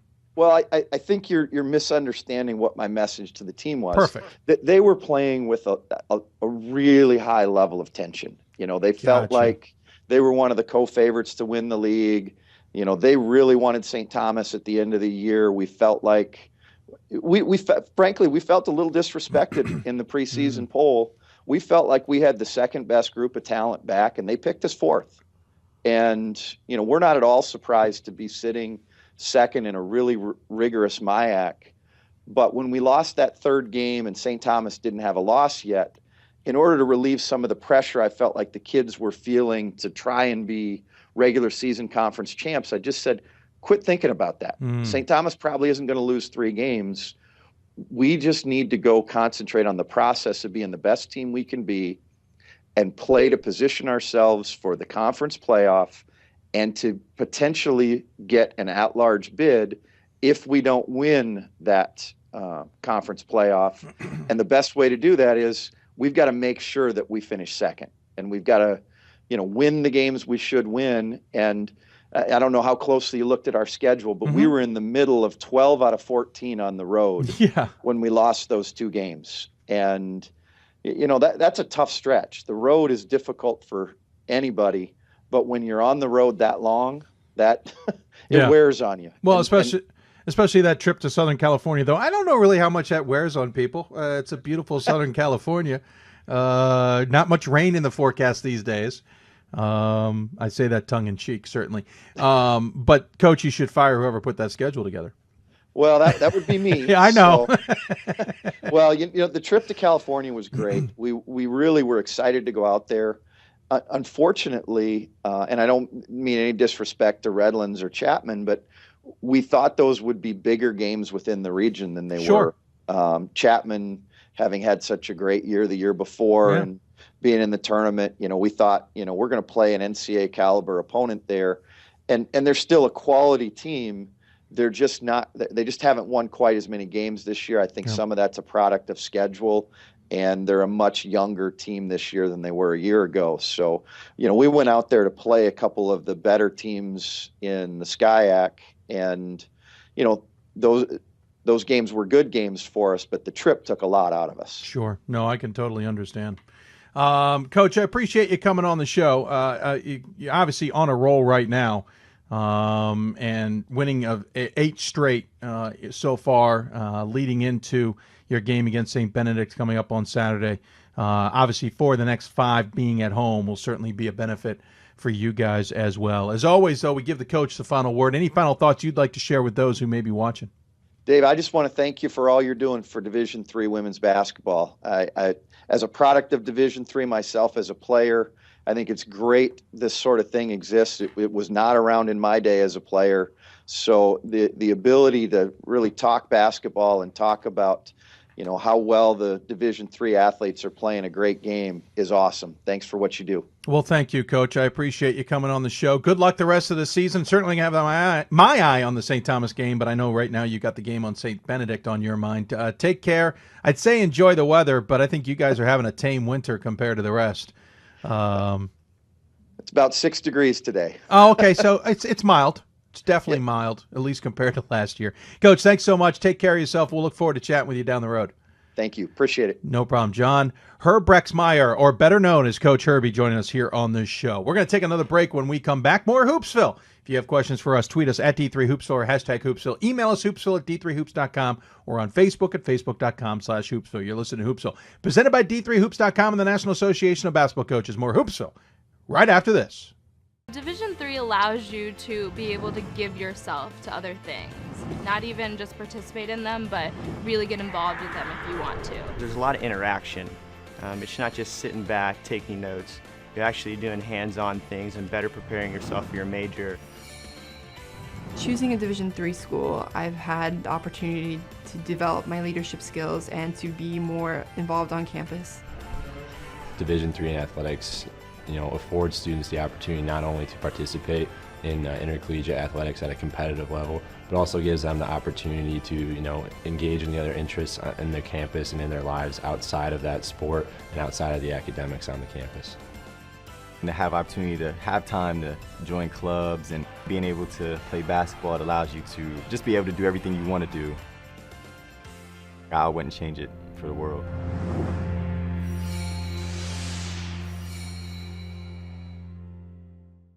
We've got more schools than Division I, more fans than Division II, and more upsets than March Madness. There's 800 programs with over 11,000 games leading to 2 national championships. And we've been covering it all for over a decade. From Eastern to Occidental, from Puget Sound to Piedmont, from Southwestern to the University of New England, and from Hope to Calvin. Nobody covers Division III basketball like we do. We're at D3Hoops.com at www.d3hoops.com. And welcome back to Hoopsville on this Thursday, February 5th. Hope you're enjoying the show. Reminder, we're having a little fun today.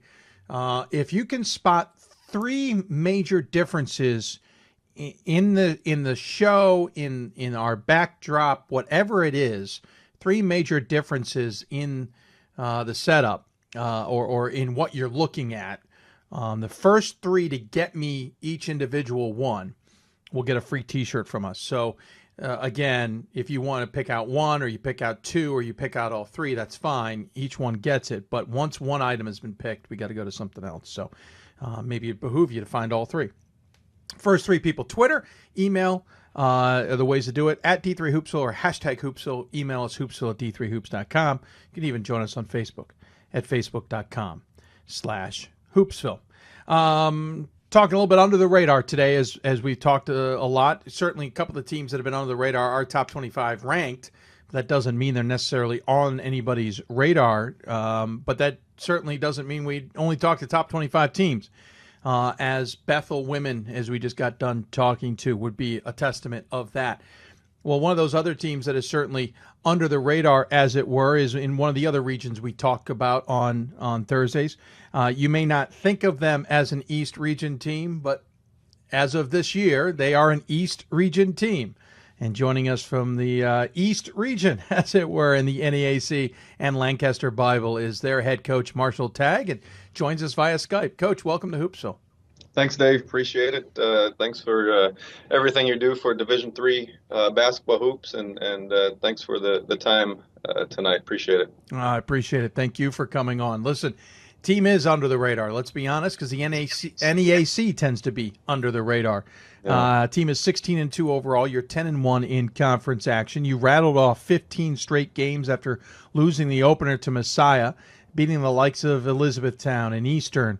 You got into conference play, certainly played well, and then those darn pesky Bison of Gallaudet came up and nipped you guys pretty good, 64-46 back on Saturday. Got back on the boat and back on the ship, back on the winning ways, however you want to say it, against Penn State Abington, and you got Penn State Berks now ahead of you on Saturday. That's the nuts and the bolts of it. How's the season from your perspective? Obviously, being 16-2 and 10-1 in the conference, it's hard to complain too much anyway. But as coaches, and as perfectionists, we like to always see our teams play better, and that's still where I'm at. I'd like to see our team play better, and really. You mentioned we won quite a few games in a row. I still felt like we were pretty inconsistent from a nightly basis, and one night defense would be really good, the offense wouldn't be very good, and then kind of vice versa the next night. So I think something that we still are looking at is the consistency overall from both ends of the floor. Certainly consistency is what every coach would love to see, and they'd also love to see a 15-game winning streak, and it's nice to get that rattled off, certainly. Mm-hmm. And especially when you're playing Messiah, Elizabethtown, and Eastern to start the season, and Messiah is the only one that kind of gives you the ding there, and it was a tough welcome to the season. Yeah. Rest of the way has been conference action for the most part, in a conference that isn't, we wouldn't say, the top half of Division III. So how do you keep the guys focused and appreciate what they're doing while at the same time understanding the landscape ahead of you? Yeah, well, I think, focus is a big word. It's a big word that we've used a lot, especially of late. And we understand that maybe our conference isn't the top of the Division III ranks, but that being said, it's our conference, and it's who we are, and it's the teams that we play against. And just like any conference in the country, anybody can beat anybody on any given night, and we try and keep the mentality of we got to work our butts off every single day and not get comfortable and not get complacent and fight those tendencies that tend to come up. And I think that's something last week leading into the Gallaudet loss was I think we got a little bit comfortable. I think we got a little bit complacent, and that showed in those two games that week, and finishing off with the loss to Gallaudet, and also didn't help we didn't put the ball in the hole. But that's a daily grind. That's part of the process in which we take on, and we really try and focus daily on working really, really hard. Yeah, you talk about that week. Talk about interesting. You take on Wilson in conference action. They are 3-14 overall, 2-11 in conference. You put up 101 points. They put up 93. You then turn around against Gallaudet. Game again. Both games on the road. Of course, being a Friday-Saturday schedule. And you only put up 46. You didn't even score half of what you put up against Wilson. That seems like it's a bit of a wake-up call. Yeah, definitely. I mean, Friday night against Wilson, we just weren't very good defensively. We didn't guard the ball very well. We did put the ball in the hoop there, and thankfully, then in overtime, we were able to kind of impose our will there. But then, definitely two different styles of play with those two teams. Going on the road to Gallaudet's always an interesting thing, and they beat us. They knocked down shots, and we didn't, and we struggled. And it just kind of capped off our week of kind of a reminder that says, hey, we've got to prepare the same way every single day, and we got to get after it every single day. I know Gallaudet well. It's not one of the easier places to play, Right. mainly from the environmental point. It's a quieter crowd, certainly, or at least they're loud in different ways than many people would be used to. Of course, you played at Wilson. I think the other trick of this whole thing is you play Wilson, who's in Chambersburg, and then you play Gallaudet down in D.C. It's about a 2-hour travel between the two, so it's not certainly horrible. Right. But it adds some stress to it. How do definitely. you deal with the travel in the NAAC? Yeah, definitely. It's not something that we necessarily like about it. We go to Chambersburg and play there, and then drive a couple hours over to Gallaudet and stay overnight there. And it's definitely not ideal. It's hard enough to win ball games, much less put in some of those factors of playing back-to-backs, playing a night and then an afternoon game, and doing the traveling as well. So that being said, we're all in the same boat, and we're all, we all got to show up and compete and give everything we got. Let's talk about this conference just a little bit. It's split into two. You were on top of the one side.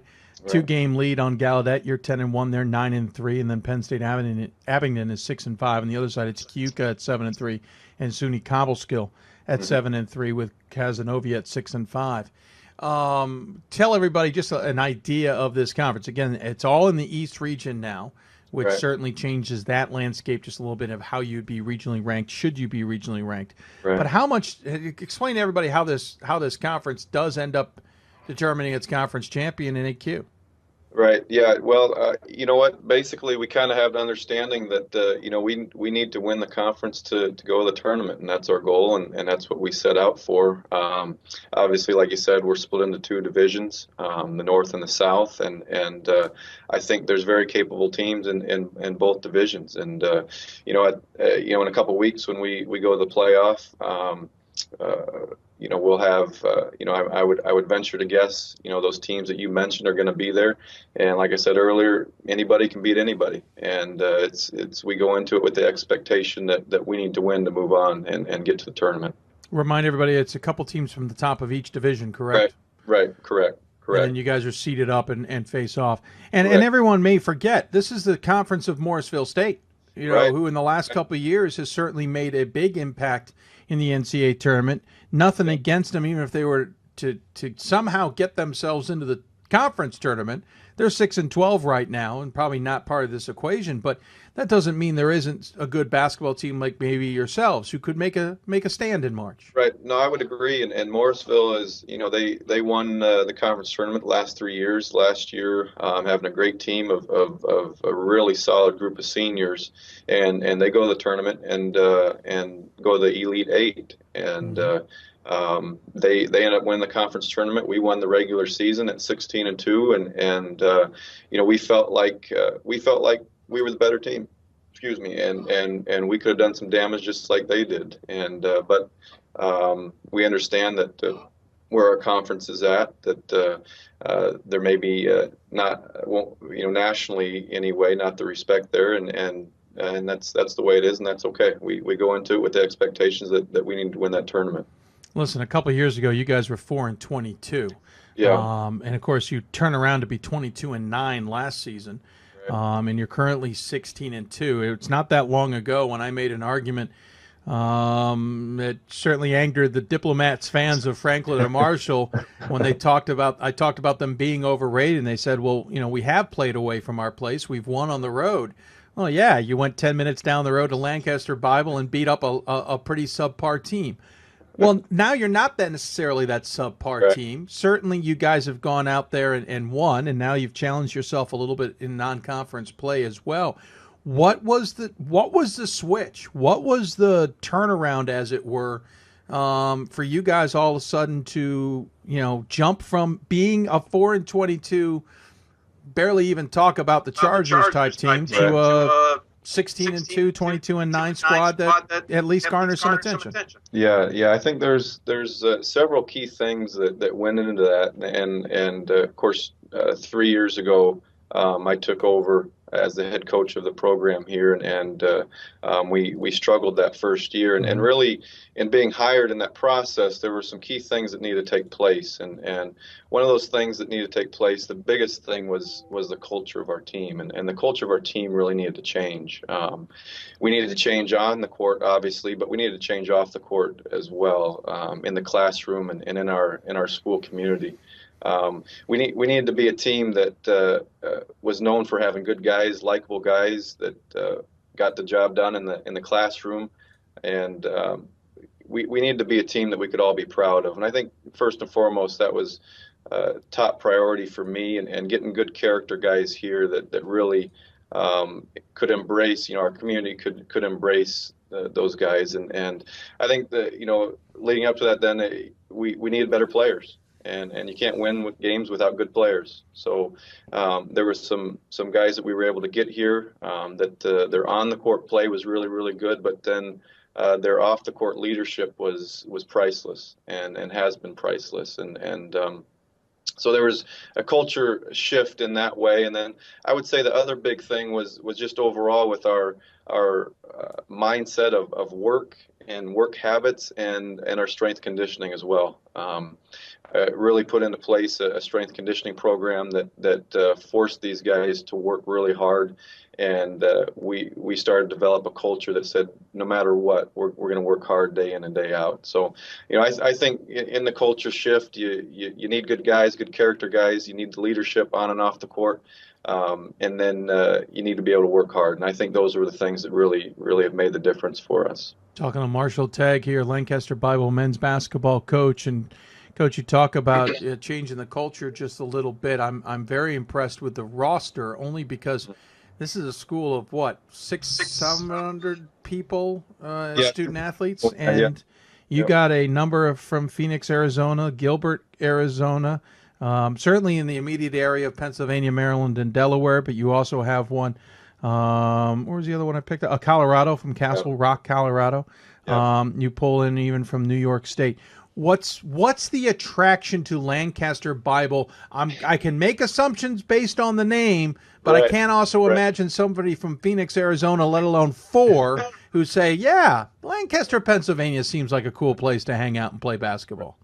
Yeah, well, when I took over the job, that's where I came from. I came from Phoenix, and had been there through high school and college, and through the beginning stages of my coaching career. So I had good connections there. A couple of the players played for me there in Arizona, and I think it was for them, it was an opportunity to get to a new place, start over, have a great opportunity. Like you said, obviously be surrounded by a community here and a Christian community that's very, very important to all of us. And I think those connections that we had really was a draw for those guys to come here and compete. And I think you got to give them credit too. I mean, I tried to share with them a vision, saying, hey, we can do something special here if we can get it all together. And a lot of the credit goes to those guys being here and taking on those leadership roles.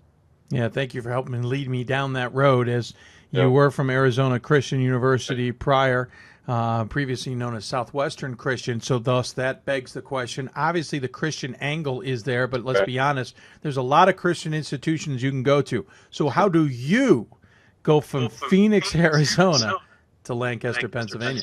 Yeah, I don't know. I don't know if there's any logic or rhyme or reason to that. Really, it was a time in my career that it was time to find something new and different, and these doors just opened, and for whatever reason, one thing led to another, and my family felt like, you know what, this is the place that we need to be, and it couldn't have worked out any better, and we find ourselves here. So there are still days that we wake up and we wonder what we're doing in Pennsylvania. Without question, that we have those days. But there's no such thing as dry heat here. Yeah, well, it's hot. No matter how you look at it, it's hot. So, it's still hot. It's just that sticky hot. It's not the fun hot. That's right. I spent a week out in Tucson this past summer. I'll handle dry heat over this stuff all the time. I would agree. And of course, you guys don't get nearly as much snow in Phoenix, Arizona. We missed the winters. We missed the 75 and sunny. Exactly. Coach, so what's the goal here? You've got, believe it or not, 7 games left, which is a lot of basketball to be played in the next, essentially 3 weeks between the 7th and the 21st. You'll slam those 7 games in, and a lot of them on the road. You'll be on the road against Penn State Berks, home against Bernantham, on the road against SUNY IT and SUNY Cobleskill, on the road against Penn College. Then you get that return engagement with Gallaudet and Wilson. How tough is it ahead for you guys personally, and what's the message to the team to keep them focused? Yeah, no, I think the message, especially this last 3-4 days, have been very clear that we're not trying to sneak into anything. We're not trying to coast or slide into anything, but each and every day is important. We look at the schedule, and we have those 7 games, and that leaves us with about 8 practices. And if we're not careful, we kind of take for granted that time that we have together. And we want to make most of that time. We have 4 seniors on the team that want to give everything they have, and they want to go out giving everything they have. So really, it's daily just coming together and saying, hey, we're here to work hard. We can't look ahead, we can't look behind, but we're focused on today. And that's you can say that's coach talk, but that's reality. We want our guys locked in with what's going on today. We don't want to look past today for tomorrow's practice or this weekend's game, but really focus on what we can control, and that's our effort today. And hopefully we can continue with that mindset, and we'll let the outcome of games take care of themselves, and we'll just work our tails off. Well, I appreciate you coming on the show. Certainly great to see you guys doing well. The women's basketball team doing well as well. Of course, hopefully if you make the NCAA tournament, you're not rewarded for that 10-minute drive down the road to Diplomats Land. I'm hoping at least we get a little bit more creative with the Chargers. Knowing the committee, they will be, but still, it'd be kind of funny if you guys slept in your own homes in an away game for the NCAA tournament. That's true. I'll tell you what, though, we'll be happy with anything we get, and we'll compete no matter what. That's for sure. Well, certainly look forward to seeing if you guys make the NCAA tournament. Thanks so much for joining us. I really do appreciate it. As always, though, we give the coach the final word. Any final thoughts you want to share with those who may be watching? No, I just want to, again, thank you for your coverage. I mean, Division III basketball is it has its place in the basketball world and often gets overlooked, and I really appreciate what you do, what your show does, and what D3 Hoops does to support us, and we can't thank you enough for what you're doing. Well, thank you, Coach. Appreciate the kind words. Good luck, and we'll talk to you soon. Thanks, Dave. Appreciate it. Marshall Tagg joining us from Lancaster Bible again. Team 16-2 overall, 10-1 in the NEAC. They are on the road Saturday against Penn State Berks before slamming the rest of the schedule together, as we point out, 7 games before they wrap up the regular season on February 21st. When we come back, we'll go to our School of the Week, head up to snowy New England. Who it is, you'll have to wait and find out. City of Salem School of the Week coming up. You're listening to Hoopsville, presented by D3Hoops.com and the National Association of Basketball Coaches. More Hoopsville right after this. College basketball lives in Kansas City at the College Basketball Experience at Sprint Center. The College Basketball Experience is the place to get your game on. It's not a museum, it's an experience you won't forget. Discover the history of the game in the National Collegiate Basketball Hall of Fame, featuring the Gallery of Honor, Mentor Circle, and Honor Theater. Suit up in the latest CBE logoed Nike gear at the CBE Hoop Shop. Elevate your game today and visit the house that college basketball built. I know sports is important, but having the academic part along with it is a big plus. I've discovered in myself, a newfound ability to overcome adversity at all different angles. At a Division III school is really shaped around you developing yourself as a complete individual. The end result in my mind is you just become a very well-rounded person. Before I came into college, I didn't really think I'd be able to balance so much. It helps a lot that you have a family with your team that can guide you. With a D3 school, there's a lot of time for other opportunities. The coaches expect a lot of you during soccer, but after soccer, that's your own personal time to really find out who you are and other opportunities that you can pursue. By balancing all of my interests, basketball, my leadership skills, and academics, I'm able to better prioritize my life and to manage it.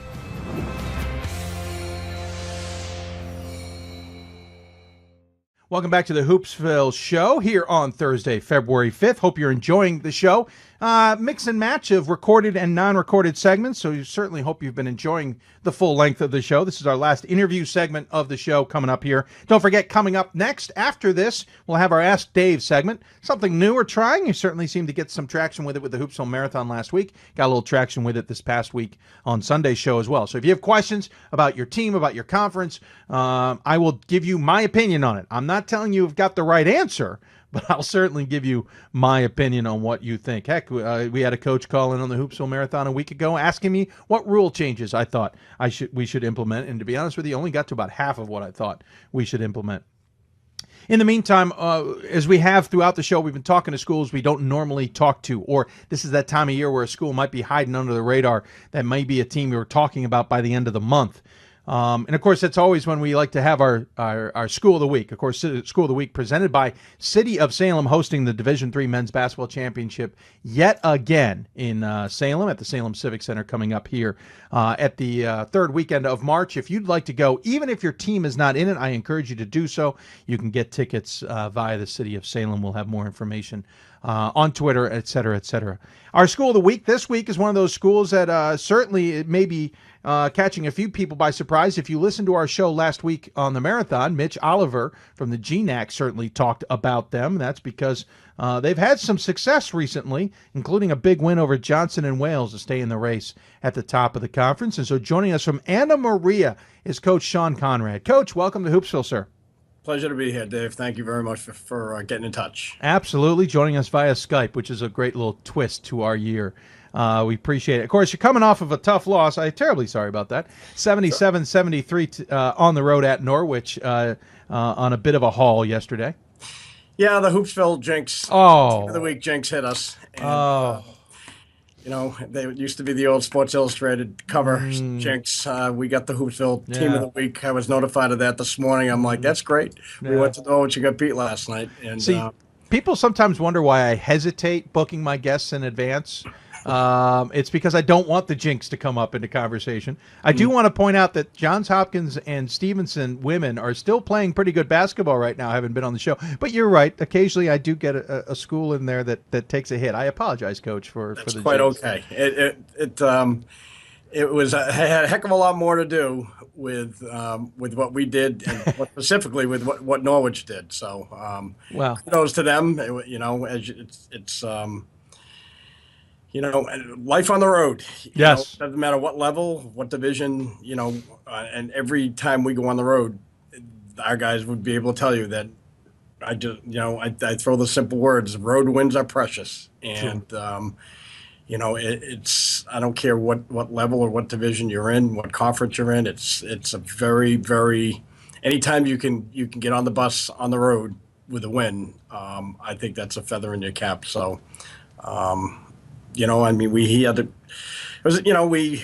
give all the credit in the world to Norwich. I mean, you know, they shot the ball very well last night. Every time we looked like we were going to take the upper hand, they had an answer. We went up 4, they hit a 3. We went up 3 twice. They had a conventional 3-point play and a 3-point shot the second time. So, you know, I give all the credit in the world to Norwich. They did a heck of a job last night. Talking to Sean Conrad from Anna Maria, head coach for the men's basketball team, City of Salem School of the Week winner this week. Well, Coach, literally just in the last 3 games, you've had a rather interesting dichotomy of the season, whether I'm using that word or not. I'm using it for bonus points. On the road in Rhode Island. If anyone's not familiar, by the way, you guys are located a little bit northwest of Worcester, Mass. Right. So clearly you've been buried by snow. Oh. So you hit the road and go down to Johnson and Wales, where they've been cooking it up just a little bit this season in Rhode Island. Then you're at home against St. Joseph's of Maine, who had to dig themselves out of just a little bit of snow. The Johnson and Wales game on the road, you win 77-74. St. Joseph's comes to town. You just guys decided the shot clock was not necessary. 105-104 in a non-system game, I'm quite assuming. And then you're on the road up into Vermont to play Norwich 77-73, the loss. That's the craziest three-game stretch I've seen in a while. That's kind of who we are. I mean, we're not, we're not going to run away from anybody on any given night. And certainly I hope that team's not going to run away from us. We are prepared for this. I mean, we constantly tell our guys we're going to be, in games in the last 5 minutes. And, every little thing we do is going to be the difference in a win or a loss. I mean, Johnson Wales, actually, we were down 17 with 7 minutes to go. And, it was kind of it was kind of special to do what we did down there, because they had been playing so well, and they're such a good team. We just caught fire. St. Joe's here, we shot 64%. We could not stop them, no matter, they run a lot of good stuff. We couldn't get a stop. It was just one of those. We had to sit back and hope that we scored every time, and we did. We shot 64%. They shot 58%. It was a good old fashioned, high scoring game. It was 95-95 at the end of regulation, and ended up 105-104. It really was a lot of fun. Those two games were incredibly fun to be a part of. Good atmospheres, and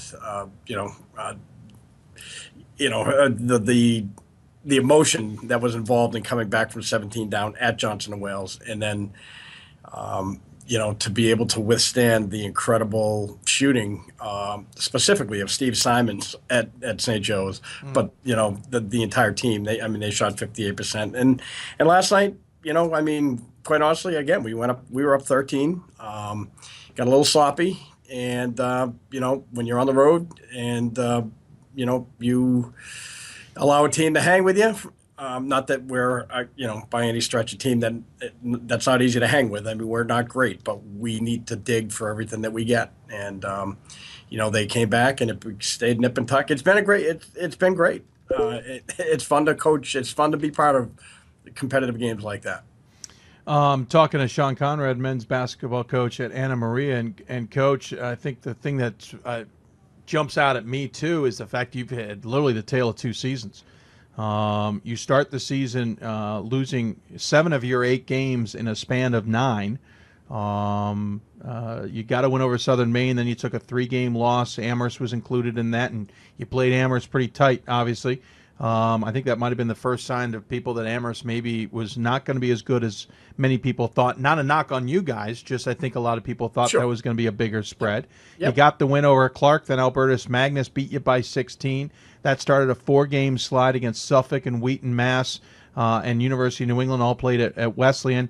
Then you got to see Norwich on the 6th, and that started a huge running streak. 9 straight before you took the loss to Norwich on the backside. So you start the season rough, 2 wins in the first 9 games of the season, and now you've gone, 9 out of 10 wins on the second side of the season. Now, that's the type of recipe I've seen coaches pull their hair out with.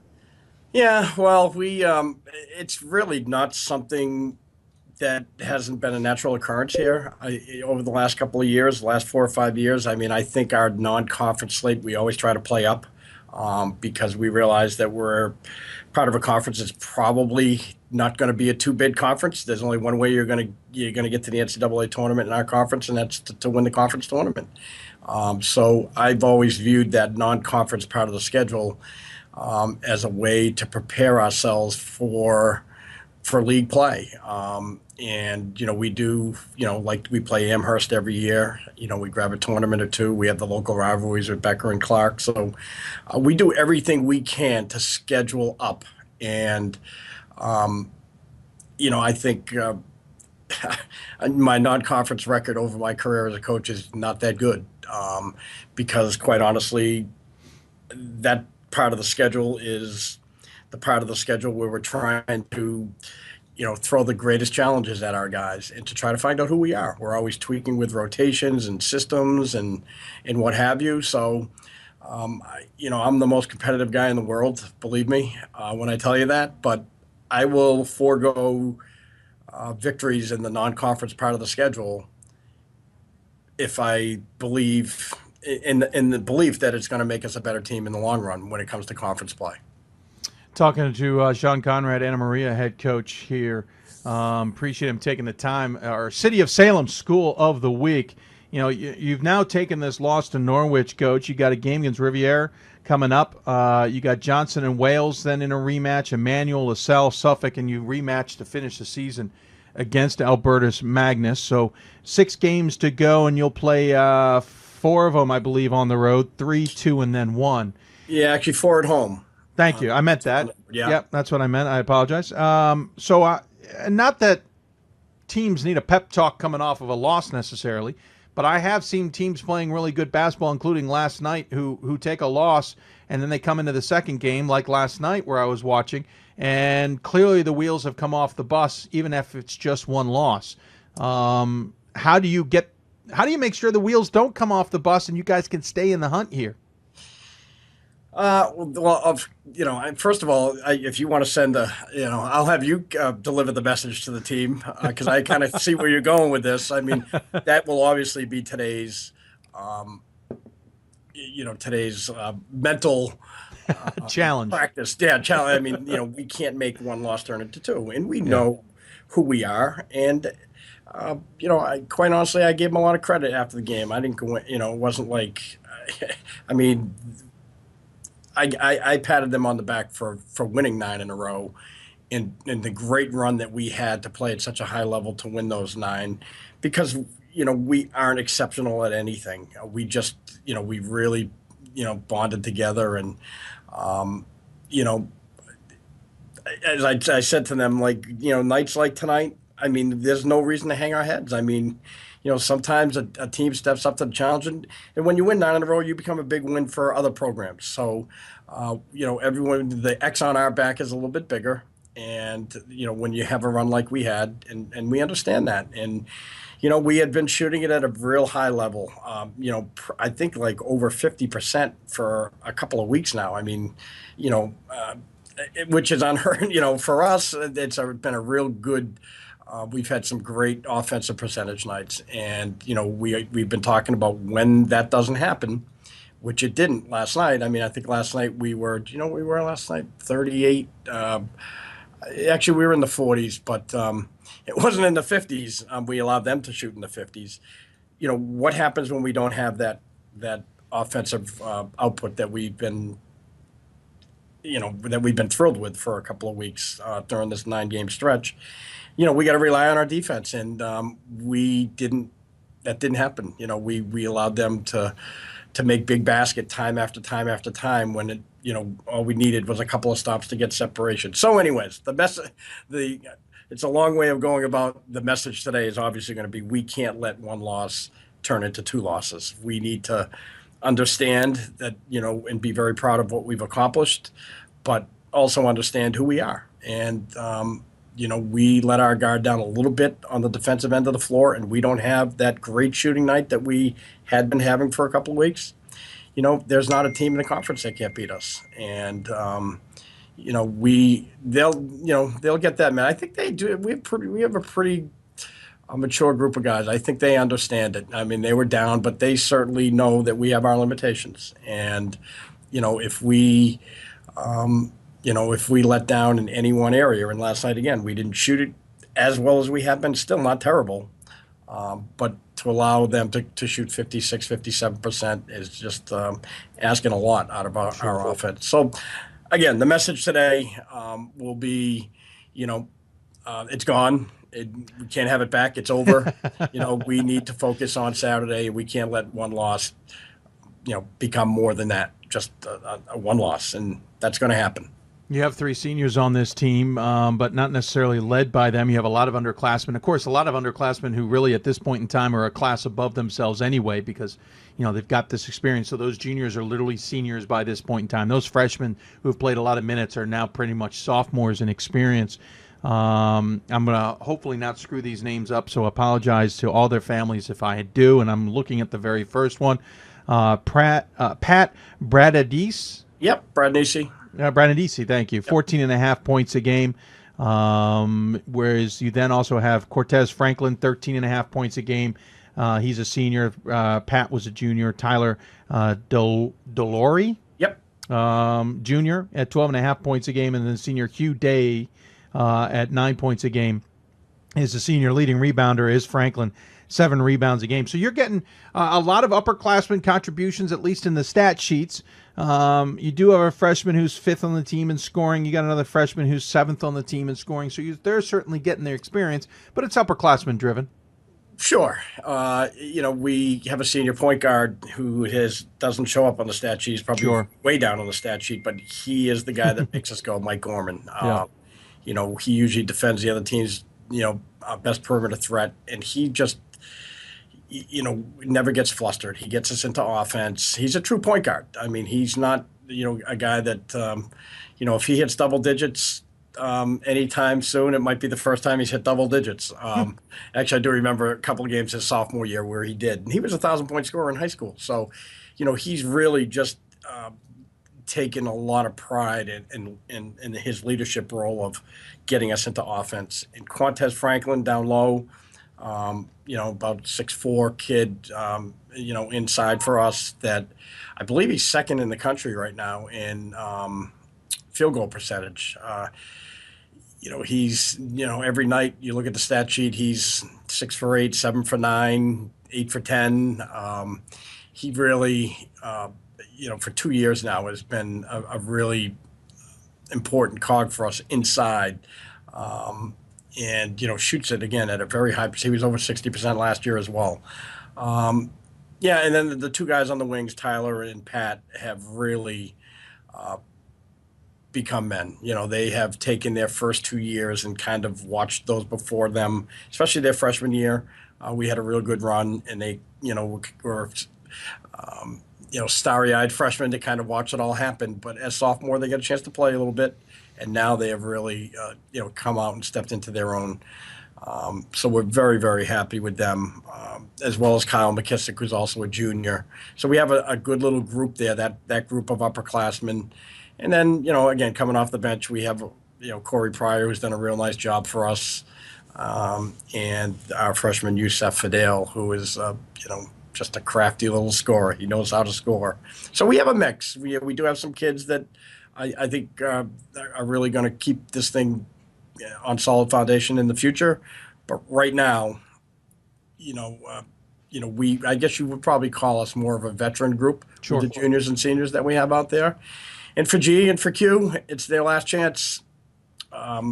We really are going to do everything in our power to make this, a memorable senior year for them. And, our motto has been kind of going back to your last question about how do we handle today. It's one game at a time. And, we knew that, going to St. Joe's and going to Johnson Wales were going to be daunting tasks, but we never looked past those. It's, let's worry about Johnson Wales today. Now let's worry about Norwich yesterday. Today, let's worry about Riviera on Saturday. I don't even really look ahead, look beyond that. So, one game at a time. We'll take it. I know it's cliche-ish, but Coach speak. I'm reading out of the book. It is what it is. I mean, and we hope to make this a special, final month for, Mike Gorman and Quantez Franklin. Well, it certainly has been special so far, and we certainly appreciate you coming on the show, Coach. City of Salem School of the Week, though, does have a little bit of a twist. We had to have a little trivia fun. I know when we started this interview, but off air, I kind of told you I didn't think I was prepared. Guess what? I was able to get some research done on my own, along with your How SID. did that happen? Your SID was able to help me as well. I think I see her texting away. We got a couple things we pulled out. Some of them she did not send me. I will take credit that I found a couple things on my own. Okay. So there are 5. You multitask well. I did notice that watching you. Yes, I've got no choice, Coach. This entire show is run by me. I do not have any right-hand man, as it were, though that would be lovely to solve. I wish it was the Dan Patrick show where I had a few people who could help me with this stuff. Yeah, right. But if you don't mind, we'll have some fun with this. The record is 5 this year, 5-4-5. It was by another New England school. I hate to tell you, I have a feeling that if I ask these correctly, you'll be 5 for 5 too, because the research wasn't good enough to try and thwart what may be a very smart Sean Conrad. But if you don't mind, we'll have some fun with this. Let's go. All right, so the first question is, the school was founded in 1946 by the Sisters of St. Anne. Correct. But who is the school inspired by? Inspired by? Mm.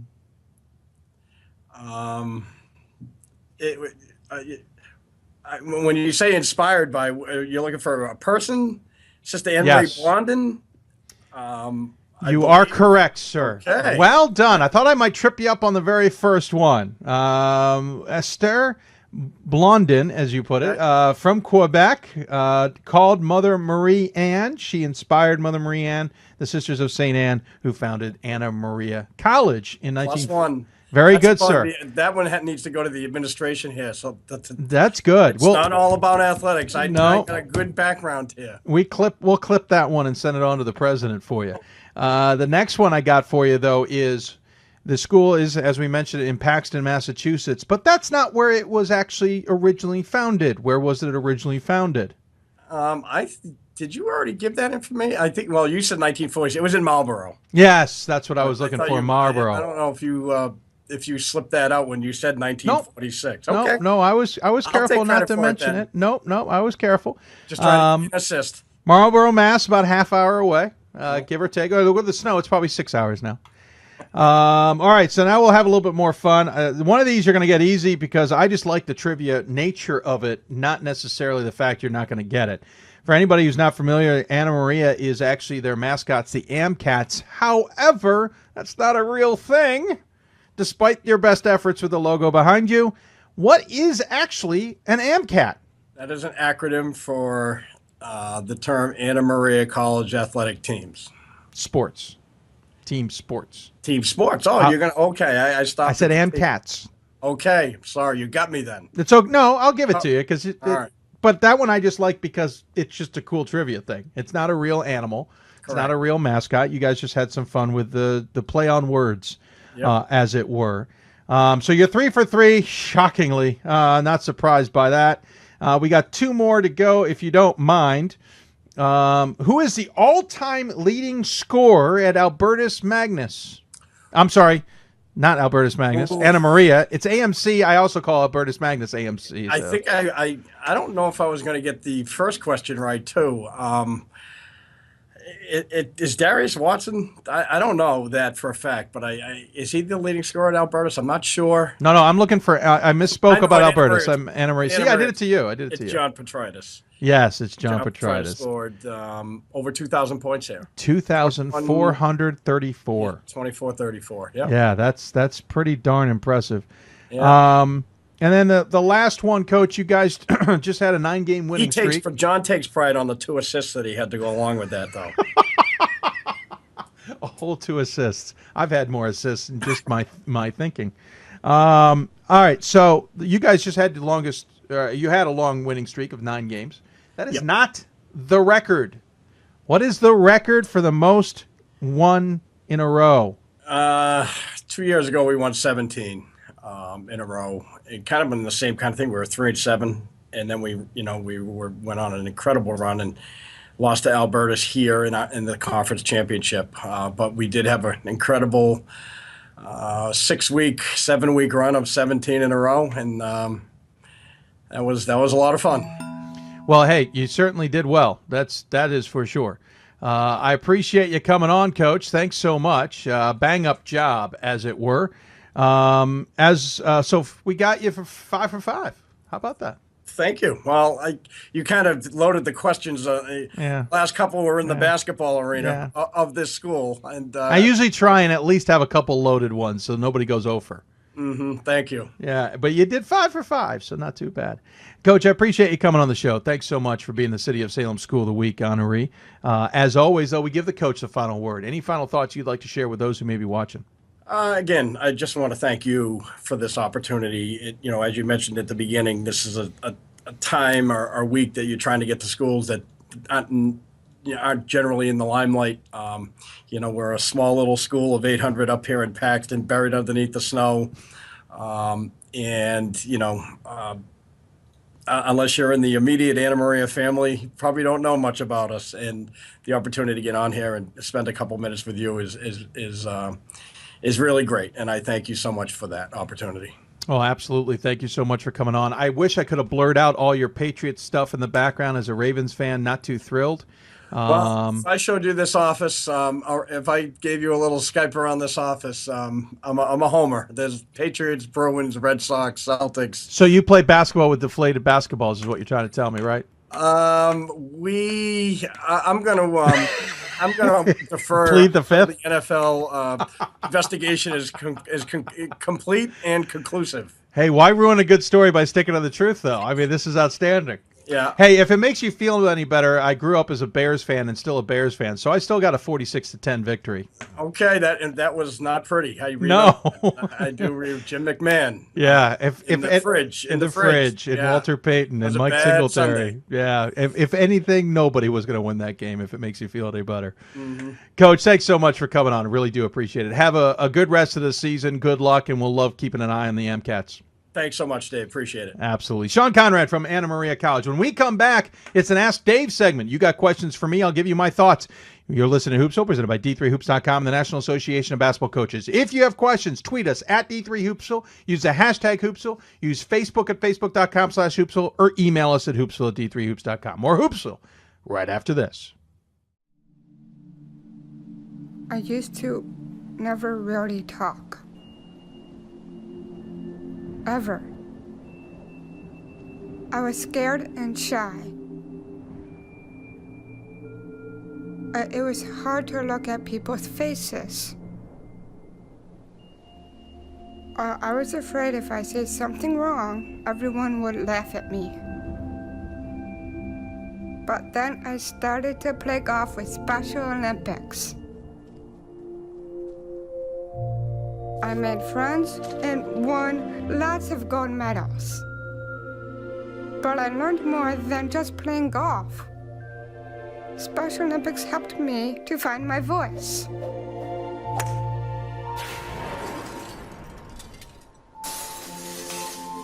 And now everyone else is speechless.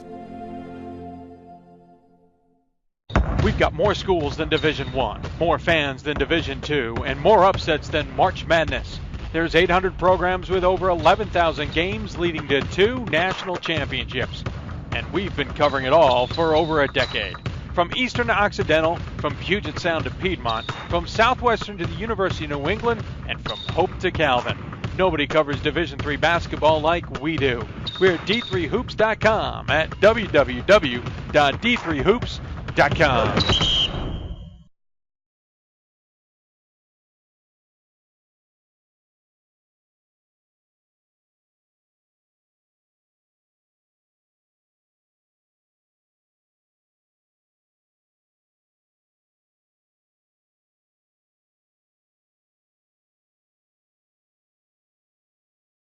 And welcome back to Hoopsville.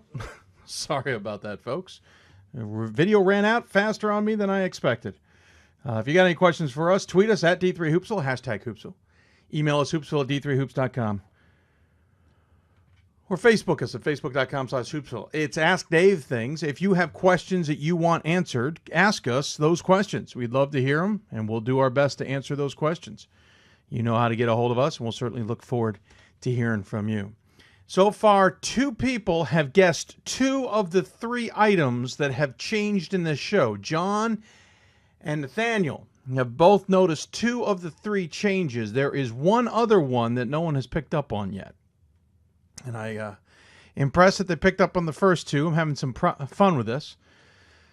I hope you'll figure out the rest. If you got questions for us, again, tweet us at D3Hoopsville or hashtag Hoopsville. Email us hoopsville@d3hoops.com or Facebook us at facebook.com/Hoopsville.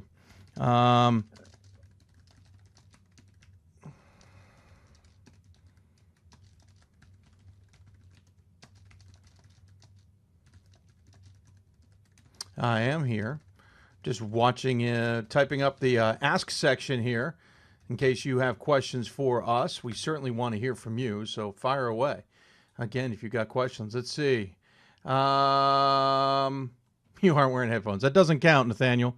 I give and take those headphones throughout the show, depending on where our guests are coming from. If they're on Skype, I got my headphones on one section. If they're on a phone, I got them on another. And I've discovered that I don't necessarily need them when I don't have any guests. So headphones don't count. Sorry. There's one other one I'm surprised no one picked up on. Again, if you got questions for us, let us know. Certainly love to hear from you. Sorry about dropping off the face of the earth there for a few minutes, or for however long it was. Had a mistimed on the interview. I thought I had a couple more minutes. In reality, I did not. So I apologize. Again, if you have questions for us, regional rankings come out on Wednesday. That's a big deal, obviously, in the Division III world. Our first regional rankings come out on the 11th, and then we will get 2 more after that before the final one. There's technically 4 regional rankings, remember. In course, if you knew, there's 4 regional rankings. 3 of them are public. The 4th one is not. The 4th one is done prior to selections made to the NCAA tournament. There was a few years ago where that was released to the public. That got put the kibosh on, and not through basketball. I want to point that out. It was not through basketball that got shut down. Other committees in other sports were not happy about releasing that information. My theory on that, in case anybody cares, is that it's not the media that they're worried about. It's not the likes of myself or Pat Coleman, Gordon Mann, whoever else on the football side, Keith McMillan and the like, who raise questions about what is going on. It's actually coaches. And I think in other sports, they have coaching associations that maybe are not as tied in to the NCAA / the NCAA committees, even though they are partly and mostly, and at least 50% the coaches. They are tied in some capacity in basketball. We know the NABC has a very strong relationship, and that the committee reaches out to the Men's Basketball Committee or Basketball Association, the National Association of Basketball Coaches, the NABC. Not sure about the relationship with the WBCA as much, but clearly there's a conversation that takes place. I think in some other sports that doesn't necessarily take place. And as a result, what happens is you get coaches who are very upset with how things transpired and go after the committees without that respect that I think is there. And so as a result of that, you get committees who don't want to release information. They don't want to be second-guessed. I'm not going to fault those committees except for the fact that, A, those coaching associations and those other sports maybe need to step in and be a mediator and be able to be a voice. And while at the same time those committees work with those associations as well, to not only dispense information, but make the process better. That's how this process has improved over the years, especially on the men's basketball side. We have seen that, is that working with the NABC has evolved the system. Coaches have a better understanding of how it all works, and at the same time have an input on how it all works. That does not mean, I had a phone call with a coach today that lasted over a half hour, talking about the system and whether playing a game or against an opponent has a benefit or a disadvantage. How does it all work? How do all the numbers come together? It's not that he doesn't understand what's there. He's trying to get another point of view on it, just as I'm trying to get other points of view on it, so that when I make my guesstimation or my educated guess I'm basing it on valid information and what I've learned. That 30 to 45-minute conversation is beneficial to me because I also get to understand how coaches are looking at it while they're asking me how I'm looking at it. And it's always evolving. As we talked with Lenny Reich, you get new coaches in there who have a different perspective on things. And so you need a committee chair who's going to kind of oversee it and keep things in play, as it were. So next Wednesday, we're going to get an idea of how this committee on the men and women's side may be or may not be different than what happened last year. For good or better, it does not matter. But for example, on the women's side, Dave Martin's back for a second year. For the most part, the committee is the same. I think they had very little turnover compared to most years. How will that translate? Now that Dave Martin's also been under the committee for a full year and is into his second, how much does that his influence now have an effect? I think last year his influence, being a former men's basketball committee chair, maybe wasn't fully in effect. No surprise, he got the job a little bit late. On the men's side, we now have a new committee chair in Jeff Burns, who has been on the committee for a number of years. Steve Ulrich, who was on the committee chair last year, is still on the committee. But Jeff's got a different approach to things than Steve does. They both still work together. They both have the same goals. We'll find out maybe if there's a little bit more understanding. I think we had a little bit of misunderstanding in the committees, the racks last year on the men's side. Still think they did a good job. I don't think they quite understood what the national committee was trying to get accomplished. We'll see if we see that next week on Wednesday. Quick heads up. Usually they say they'd like to release them by about 2 p.m. Doesn't necessarily happen, especially the first one. Sometimes it takes till 4 or 5 o'clock. We'll keep an eye on it. Certainly it is a Wednesday. Makes it a challenge for everybody involved. That happens to be the one day that I am not exactly free and clear to focus on those things, but we'll certainly do so. And, of course, Pat Coleman, Gordon Mann, the rest of us will keep an eye on things. Again, if you have questions for us, ask us the questions. We have a few more minutes here in this overtime show to get that accomplished. If you have questions about your team, how you think they're doing, or where they're positioned, where I think they might fit regionally ranked-wise, conference questions, rankings in general, top 25 questions, you name it, ask us. Remember, I also blog my top 25 ballot each week. I released it this week. Certainly garners conversation, but let's remember something, folks. I am one of 25 voters. In other words, the power of my ballot is 1/25th of the entire thing. Nobody has more than 1/25th power, as it were.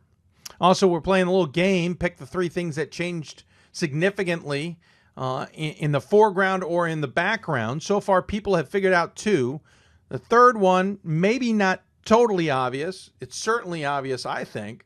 But the third one has not been picked. But Nathaniel and I believe it's John have picked the 2 so far, and we congratulate them for that. Don't forget, Sunday we should be on the air at 7 o'clock Eastern Time. We normally talk Northeast, Atlantic, South, and Central regions.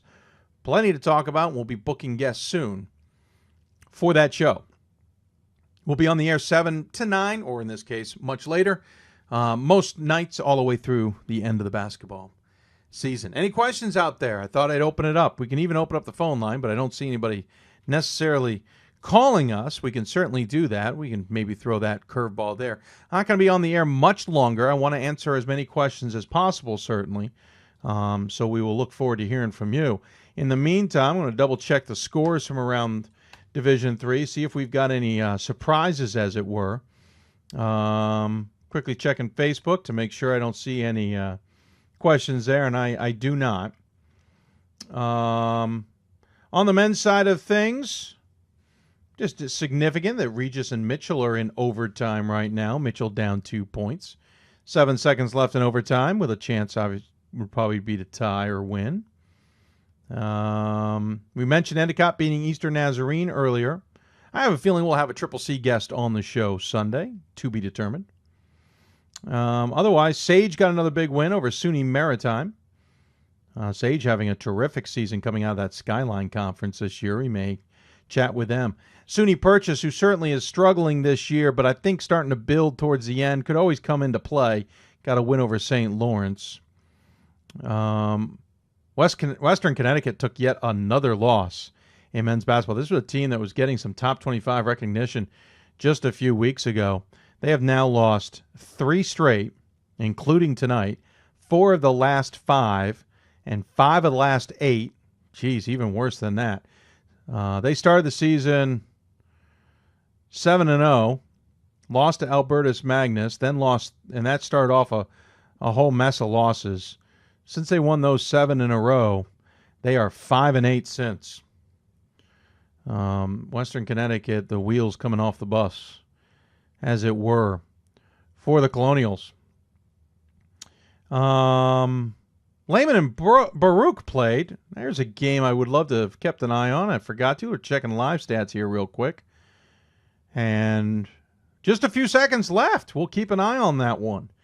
As I don't know if there's any video, but Baruch has a 2-point lead on Lehman. That's a big race for the top of that conference.